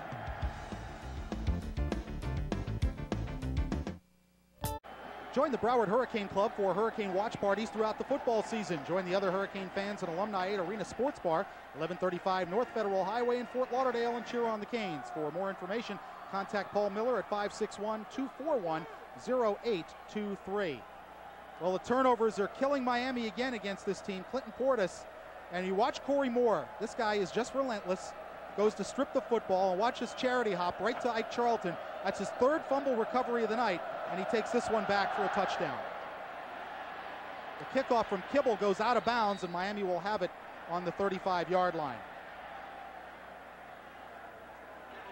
Well, John, you're right. The scoreline belies the game. It was 14-10 at halftime, 20-10 coming into this 4th quarter, and then bang, bang, a punt return and a fumble return. And Virginia Tech really, as you said, Frank, they've been getting all of the bounces. It's almost like a home field advantage with the bounces on the football. Every bounce, especially on offense too. Michael Vick fumbles the football, gets it stripped. He bounces back on the football and makes a big first down the field 30 yards into the Hurricane secondary. So every bounce that possibly could have went for the 2nd-ranked team in the nation goes to Virginia Tech. And it's been a feast or famine night for Clinton Portis. He's got well over 100 yards, but he's also had 3 fumbles. Portis. And he's dragged down from behind by David Pugh, and that's a loss of 5.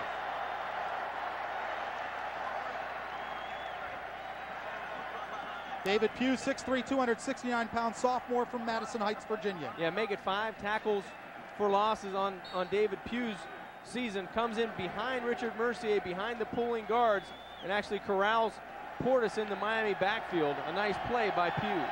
12:42 and the clock moving here in the 4th quarter.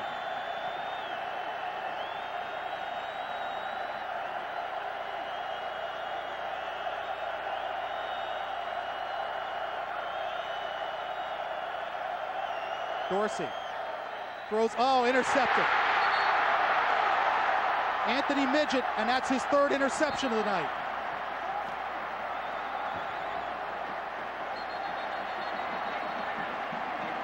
And I don't don't know why they're asking Ken Dorsey to make that kind of throw. Well, it's from one hash to the wide side. It's a tough throw for any quarterback to make, but Anthony Midget just playing the quarterback, never even moved out of his back pedal, actually going towards the Miami goal line the entire time, just times it perfectly. Watch Anthony Midget. He never breaks stride, 2 steps backwards, and he's breaking towards the football before Santana Moss even turns around on the out route. A ball should have never been thrown.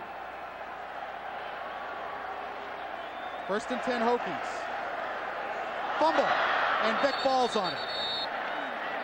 Well, like we've been saying, naturally, everything bouncing Virginia Tech's way, even when they make a mistake. And actually, that's now 6 turnovers for Miami. 3 interceptions and 3 fumbles.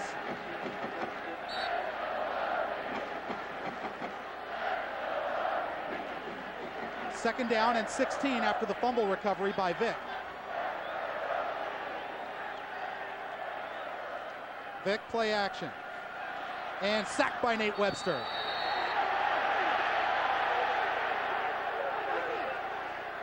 Loss of another 2 yards. A nice play by Webster coming off the block to the left side. He was actually blocked, fights it, and then finds his way to Michael Vick, the quarterback, who was sitting in the pocket. Nice pursuit that time by 52, Nate Webster. And if you're wondering why Vick is still in the game, Virginia Tech's going to try to run it up if they can, because in this BCS system, the teams that are blowing teams out are the teams that are getting extra points, especially against a ranked team. 3rd and 18.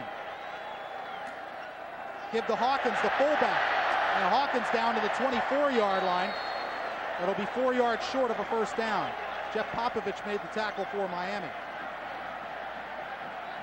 And now they'll bring Shane Graham on for another field goal try. Just a quick hitting play, a nice block by Josh Redding, the right guard, on the trap play. You see 42, Colin Hawkins, going up the middle of the football field into the secondary of Miami. Exactly what the play wanted to do was gain some valuable yardage for Graham to get closer to the goal line to make his kick a little easier. This from 42 yards. Graham's kick is up, and it is good. And with 10:27 left to go in the 4th quarter, it's now 36-10 as the Hokies extend their lead. We're going to take timeout from Blacksburg as the 2nd-ranked Hokies are pulling away on Miami. We'll be right back at Blacksburg after this.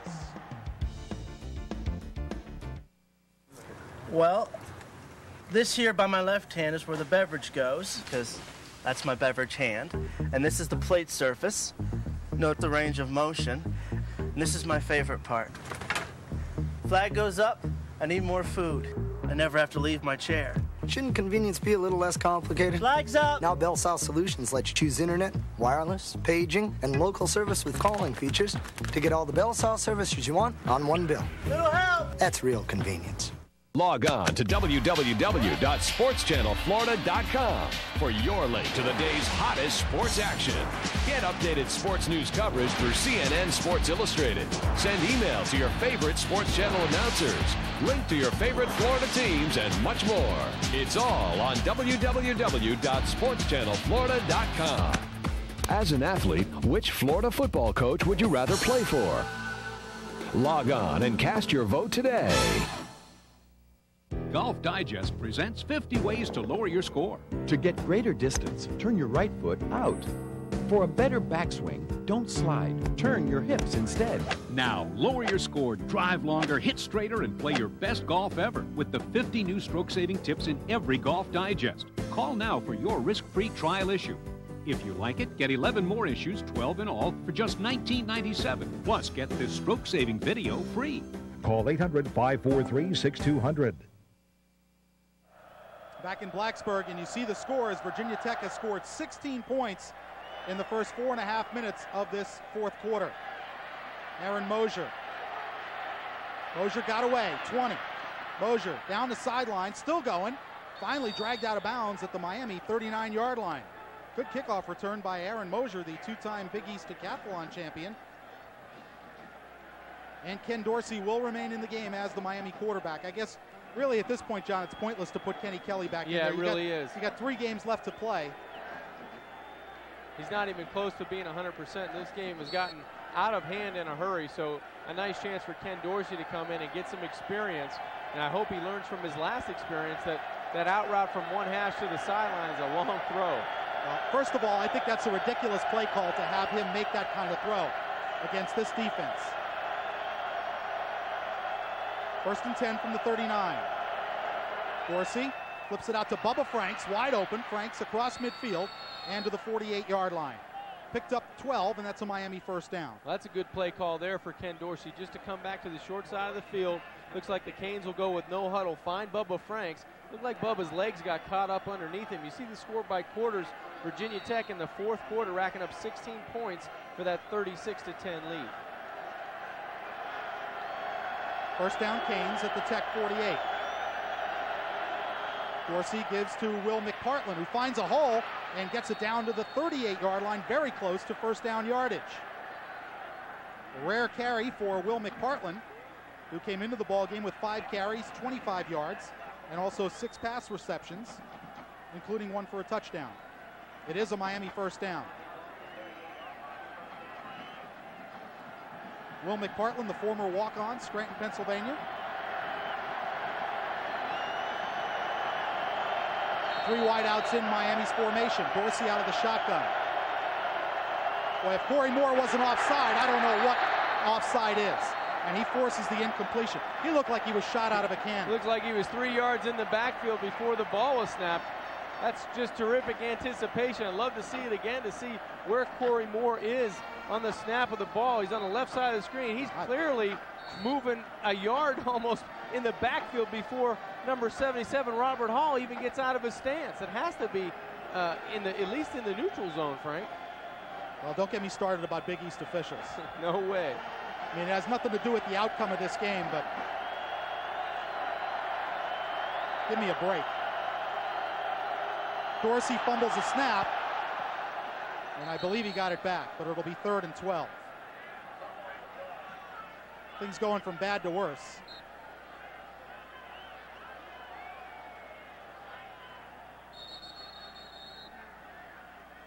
Ken Dorsey getting up off the bottom of the pile. Lost back to the 40-yard line of Virginia Tech. Well, this is a baptism by fire for Ken Dorsey, no question about it. Yeah, just a tough situation for Ken Dorsey. He's looking at his wristband. He gets a number from the sidelines to call a play that'll get him 12 yards and a Miami first down on 3rd down. Now, Corey Moore is a great player. He's an All-American, but 2 plays ago, you give him that kind of jump and you're not going to call it? That's ridiculous. No wonder he's a great player. Moss in motion. Dorsey under pressure. Screen pass to McPartland, incomplete.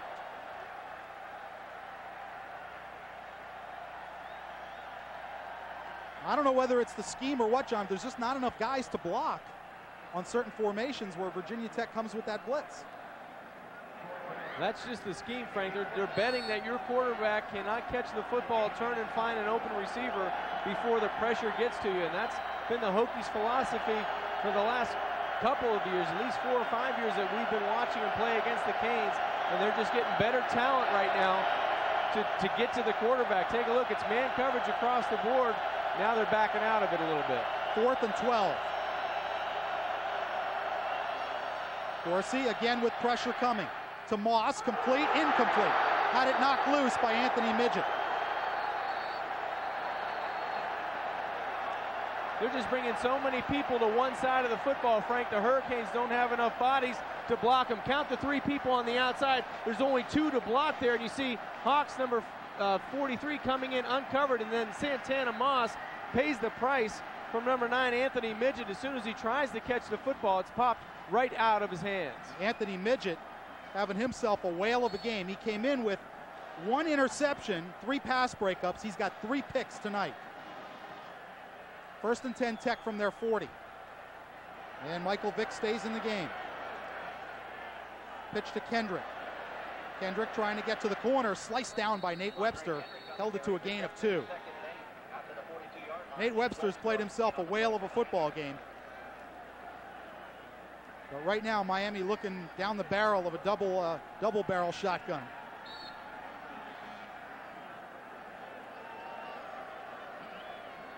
Andre Kendrick, 5'8", 180 junior out of Lynchburg, Virginia. In the game at tailback, number 4. Michael Vick just staying in the huddle right now, trying to milk the clock as long as he can. 2nd and 8.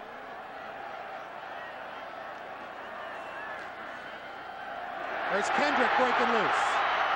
Kendrick to the 40. Kendrick chased down by Nate Webster, fumble, and Virginia Tech bats it in the end zone. They get and another call on it bounce for touchdown. That should be illegal batting of the ball.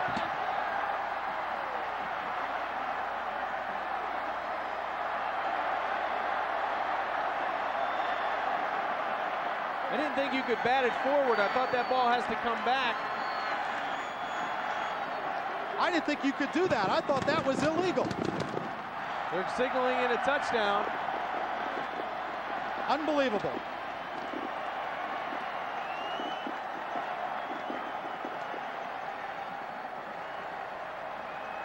It is a Virginia Tech touchdown, and Graham on to convert.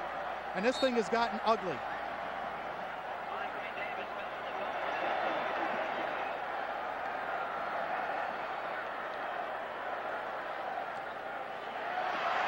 Graham's conversion is good. 7:45 left to go in the game. It's 43-10, and Butch Davis right now has no answers. Maybe I don't understand the rule, John, but I didn't think you could intentionally bat the ball forward like that as an offensive player. Let's take another look. It's just a deep handoff. Andre Kendrick gets it. Miami was on a blitz, and they busted the contain. Right now watch now, Nate Webster back. run him down. That's right, from behind. Nate Webster's going to strip the football. Now, Virginia Tech's been doing this all night to Portis. He gets the football out right there, bounces forward. A cane may touch it right there. Then it's kicked. It's kicked ahead by Andre Davis into the end zone. And then he falls on the football for a touchdown. I'm sorry, John Smith's crew is out to lunch right now in this 4th quarter. Take another look. Webster strips it with the right arm right here, right down on the football. Then it's touched by Mike Rump, I believe, right there. He doesn't come up with it. Then it's kicked with the left foot of Andre Davis with no penalty. It stays in the field of play into the end zone, and Davis recovers his own kick into the end zone for a touchdown. Unbelievable. Well, you know what? Like I said, it has nothing to do with who's going to win and lose this football game, but you would at least like an even break from the officials. And that's an intentional kick. He meant to do that. Dave Casper didn't kick it with that much touch. I'm sorry, but John Smith's crew is just totally out to lunch in this 4th quarter. And this is not the first time. I thought John Smith's crew was the best in the Big East, but they've done 2 games this year where I thought they were really bad. Well, that's terrible there. And you can take that to Mike Trangasi, and I don't care what they say to me, because that's ridiculous. Like I said, Virginia Tech's the better team. They deserve to win the football game, but you want an even break. There's a rare chance on a kickoff return for Chris Campbell, and he gets it up across the 35 to the 36-yard line. Former high school running back. And Miami will start at the 36, but it's been a nightmare for the Hurricanes in the 4th quarter. It's hard to believe this was a 20-10 game going into the 4th. It's now 43-10. A punt return for a touchdown, a fumble return for a touchdown, an offensive fumble fallen on in the end zone for a touchdown. And Virginia Tech still has their starters, it looks like, up front. I told you they're going to try and run it up. That's the way it is in the BCS. Dorsey. Pass complete to Andre King to the 45, 47, 48-yard line. Took a hit there from Charlton, but it's a Miami first down. Well, it's just school time for Ken Dorsey right now. This is a graduate course. That's true. From the 48 out of the shotgun. Pressure coming, pass complete to Moss at the 50. Bumped out at the Virginia Tech 47-yard line. Picked up about 5. Roniel Whitaker, number 2, made the tackle.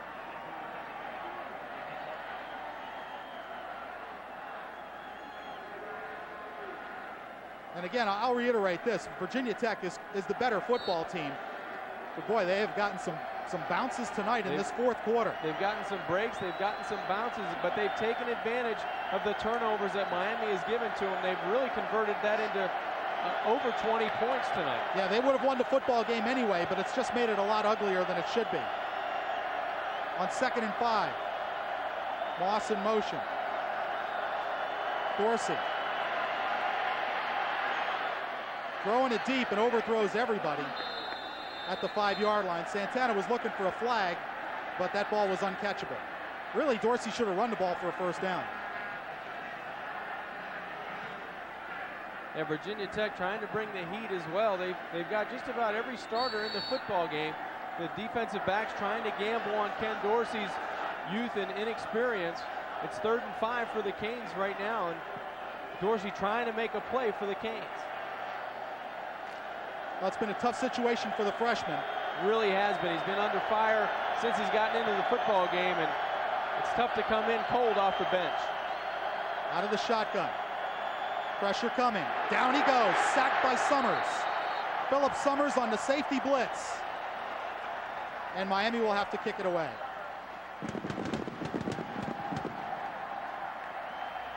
Nothing you can do. Ken Dorsey holding on to the football, trying to step up into the pocket.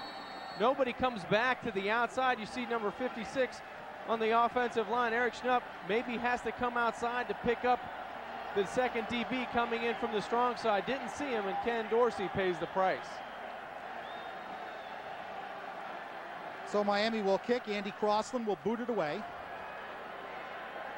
Ricky Hall, who already has a punt return for a touchdown, and this time will go down inside his 10-yard line. Nice play by Nick Ward on the special teams for Miami, the senior out of Dallas, Texas. 6:28 left to go, 4th quarter, and it has gone from bad to worse for Miami. 43 unanswered points for Virginia Tech.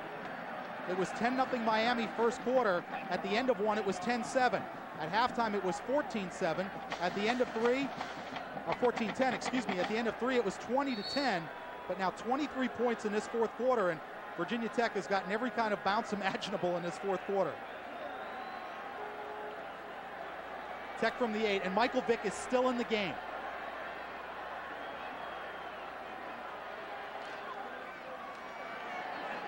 This is Suggs, the 3rd-string tailback, and he gets up to the 15, and Vick goes down holding his ankle at the goal line. I think if I'm Michael Vick, I'm going to take myself out of the football game.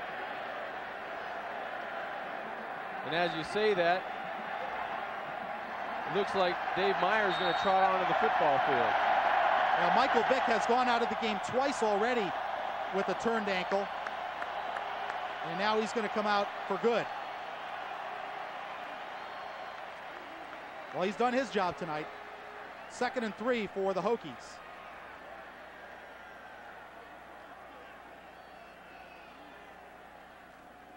Suggs again.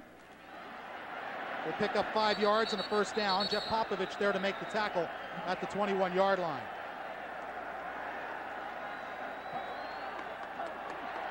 That'll move the chains with 5:39 left to play here in the 4th quarter.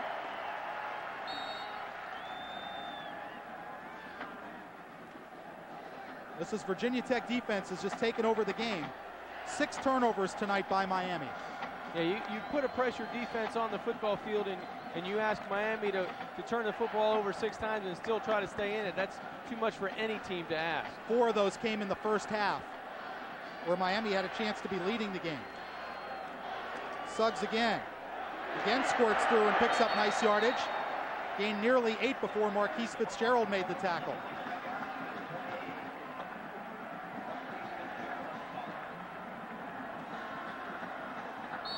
Well, I thought generally the Miami defense, and they've got a lot of subs in there now, the Miami defense played pretty well tonight. Well, the first half was a different football game. This defense was hungry. They were winning the line of scrimmage. And on offense, too, they fought hard, but just the turnovers was too much to overcome. They gave the football to Virginia Tech, and Michael Vick and that offense made the Hurricanes' turnovers turn into points. Suggs again. Tries to go outside. Jeff Popovich makes a nice play and hauls him down for no gain. Perhaps a loss of a yard. Yeah, Jeff Popovich coming in the last couple of plays, making good hard tackles in the open field. Pop coming in from that secondary with authority. Loss of a yard. And they'll bring up 3rd and 3 for Virginia Tech. Clock continues to move with 4 minutes and 10 seconds left to go here in Blacksburg. So the number 2 Hokies remaining on pace for a shot at a national championship.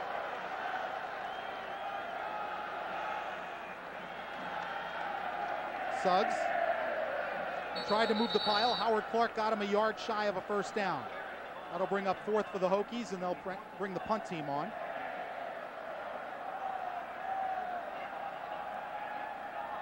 Jimmy Kibble, number 95, will come in to kick it away, and Ethnic Sands back to receive for him. Might make it Santana Moss, number 6. Well, Miami scored the first 10 points of this game, but just haven't gotten really a sniff of the end zone since then. Kenny Kelly had to go out of the game 3 times with injuries, and finally here in the 4th quarter left for good. Kibble nearly had it blocked. Ball sails out of bounds. Barely in Miami territory. Let's see where they mark it. At the 47 of Miami. 3 minutes, 12 seconds left to go here in the 4th quarter. Mercifully for the Hurricanes, it's been a nightmare 4th quarter. Punt return by Ricky Hall for a touchdown. Fumble return by Ike Charlton for a touchdown. And a fumble recovery, an offensive fumble recovery in the end zone by Andre Davis, who intentionally kicked it into the end zone and was not called for it. A bizarre play. They've gotten every bounce, Frank, conceivably possible for a team tonight. And like we said, we're not making excuses because they are the better football team and they would have won the game anyway. Dorsey out of the shotgun. Against only a 4-man rush, complete to King.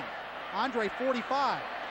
Looking to get a block, finally dragged down at the 42-yard line of Virginia Tech. That's a gain of 12. And enough for a first down as Larry Austin made the tackle. This is great experience for Ken Dorsey to come in and run a hurry-up offense, even though the game is at a point where it's meaningless right now. Just to come in and throw the football and feel the pressure of a pocket and feel the movement of how an offense should go at an end of the game in a situation with a no huddle. Dorsey out of the shotgun, pass to Bubba Franks, and it hit the ground, incomplete. Dorsey's pass intended for... Make it Ivan Mercer who was the intended target. The 6'7" junior college transfer out of Antelope, California. Has 1 catch on the year, and Jared Payton you see getting a little playing time.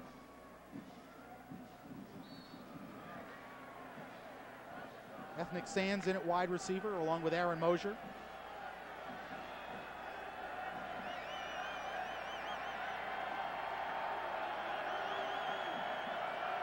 Second and 10 for Miami. Dorsey out of the shotgun. Throws it behind King, who made the catch and will be pushed out of bounds for basically no gain. Roniel Whitaker making the tackle. It'll bring up 3rd and 10.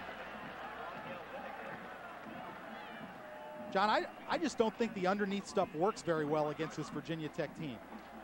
Because they bring pressure and they anticipate you the blitz breakoffs and throwing short. It does in certain situations, but to the outside it really has no effect. Inside, where you can predict where people are coming from, it does. But like you said, the breakoffs were very predictable from Miami today, and it actually caused Kenny Kelly to throw an interception. Third and 10, excuse me, John. Dorsey with the pressure coming, rolls away from it.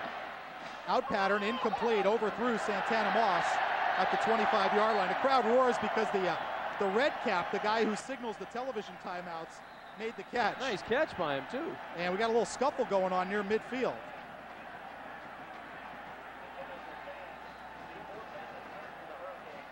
Fourth down and 10 for Miami.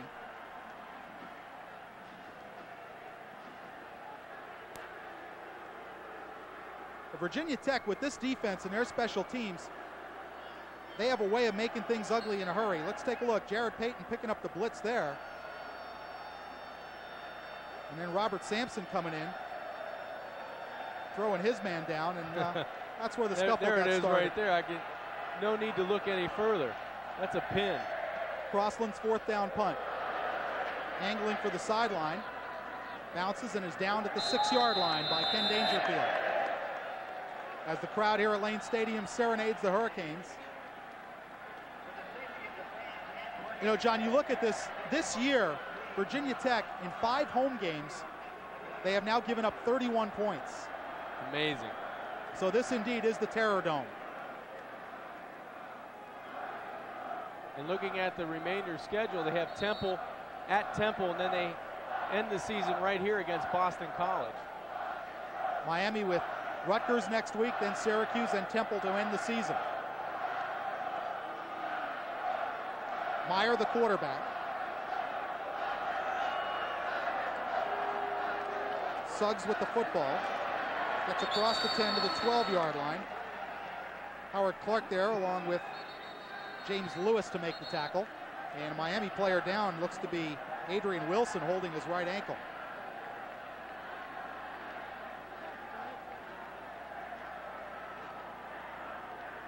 Well, it's been a rough night injury-wise for Miami. Kenny Kelly banged up, and hard to say what his status for next week will be, although it didn't look like anything really serious with Kenny. It just looked like he's been banged up and twisted an ankle and so forth. And see how Adrian Wilson gets that ankle twisted up. It looks like he's in the middle of the pile there. It looks like he just got rolled over. He actually went down really quick. There are 2 minutes and 22 seconds left in this football game, and I'm sure the Hurricanes can't wait to get it over with. Again, they had an opportunity in this game, especially in the first half, where they had a 10-7 lead for much of the half, but 4 turnovers really prevented them from putting pressure on Virginia Tech and seeing how they would respond to that. We talked about they wouldn't be able to play catch-up with their offense and match score for score, so when they initially came down and kicked that field goal, you really wanted to see 7 points to make Virginia Tech go down and answer with a touchdown and not a field goal. And Miami did score the first 10 points of the football game, but from then on, it looked like Virginia Tech slowly was taking the momentum and taking the offensive line and defensive line. They became in charge of the football game and made all the big plays. This has happened a couple times with Virginia Tech this year, where they're in ball games that are, they're fairly close, and then bang, all of a sudden they put up 2-3 touchdowns in the space of 2 or 3 minutes, and a rout is on. And that's happened a couple of times. Happened against Clemson for one, and it's happened here tonight. On second down, Suggs hit by Howard Clark, ground out a couple of yards. It'll be 3rd and 1.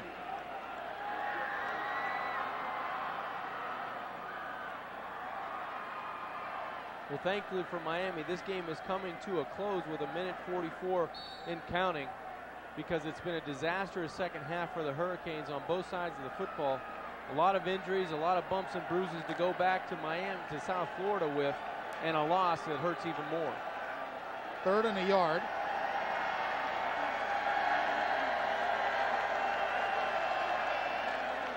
Meyer hands to Suggs, and I guess he's going to be short of the first down. Kenny Dangerfield in there along with Brian Stinson making the tackle. That'll bring up 4th down with 1:12 and the clock moving.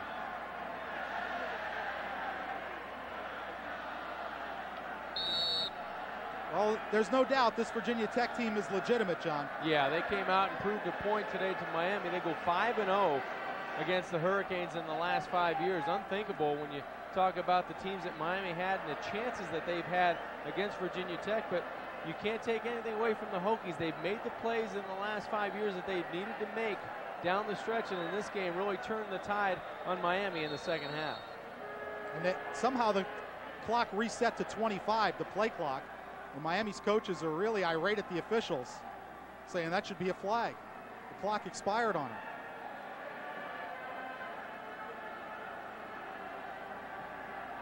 John Smith is the head of the crew in the white hat. Not having his best night. No.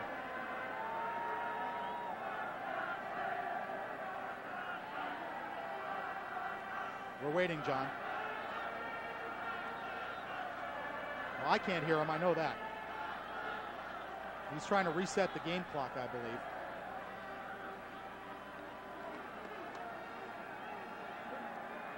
Yeah, his mic died a while ago. Along with the hand to the hanky. Yeah. Well, if we ever do get back to play here, Jimmy Kibble will punt, and Ethnic Sands back to receive for Miami. As the Hokie fans sing "Nana Hey Hey Goodbye" to Miami. This is the first time in this 5-game winning streak that Virginia Tech has where really it hasn't been a 1-touchdown game. Right. It hasn't come down to the 4th quarter. Well, in some ways it did. It was a 10-point game where it was going to be tough for Miami, but with Kelly out then, and then all of a sudden you get bang, bang, punt return, fumble for a touchdown. Right. And it got ugly real quick. Yeah, the turnovers were just way too much to overcome for the Hurricanes team. 6 turnovers tonight for Miami.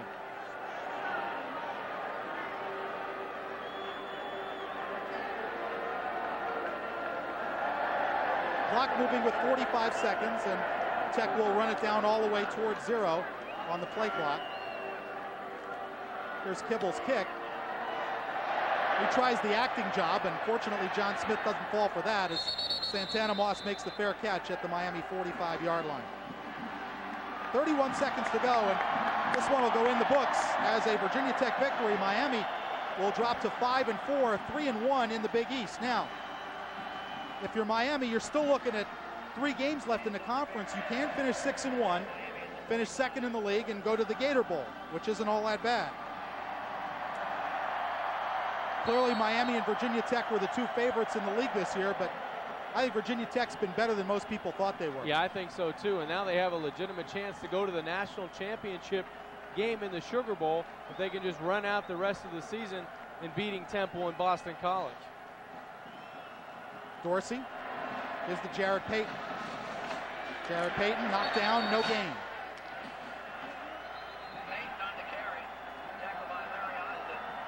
As Dan Wilkinson made the tackle, and that probably was the last play of the ball game. The Virginia Tech Hokies walk away clear winners 43-10 over the Miami Hurricanes. A disappointing night for Butch Davis and his team. They knew coming into this game they couldn't turn the ball over and give Virginia Tech's defense those opportunities, but they turned it over 6 times. That led to a bunch of Virginia Tech points, and in the end it turned into a rout. 43-10 Virginia Tech. We'll be back to wrap it up from Blacksburg right after this here on Sports Channel.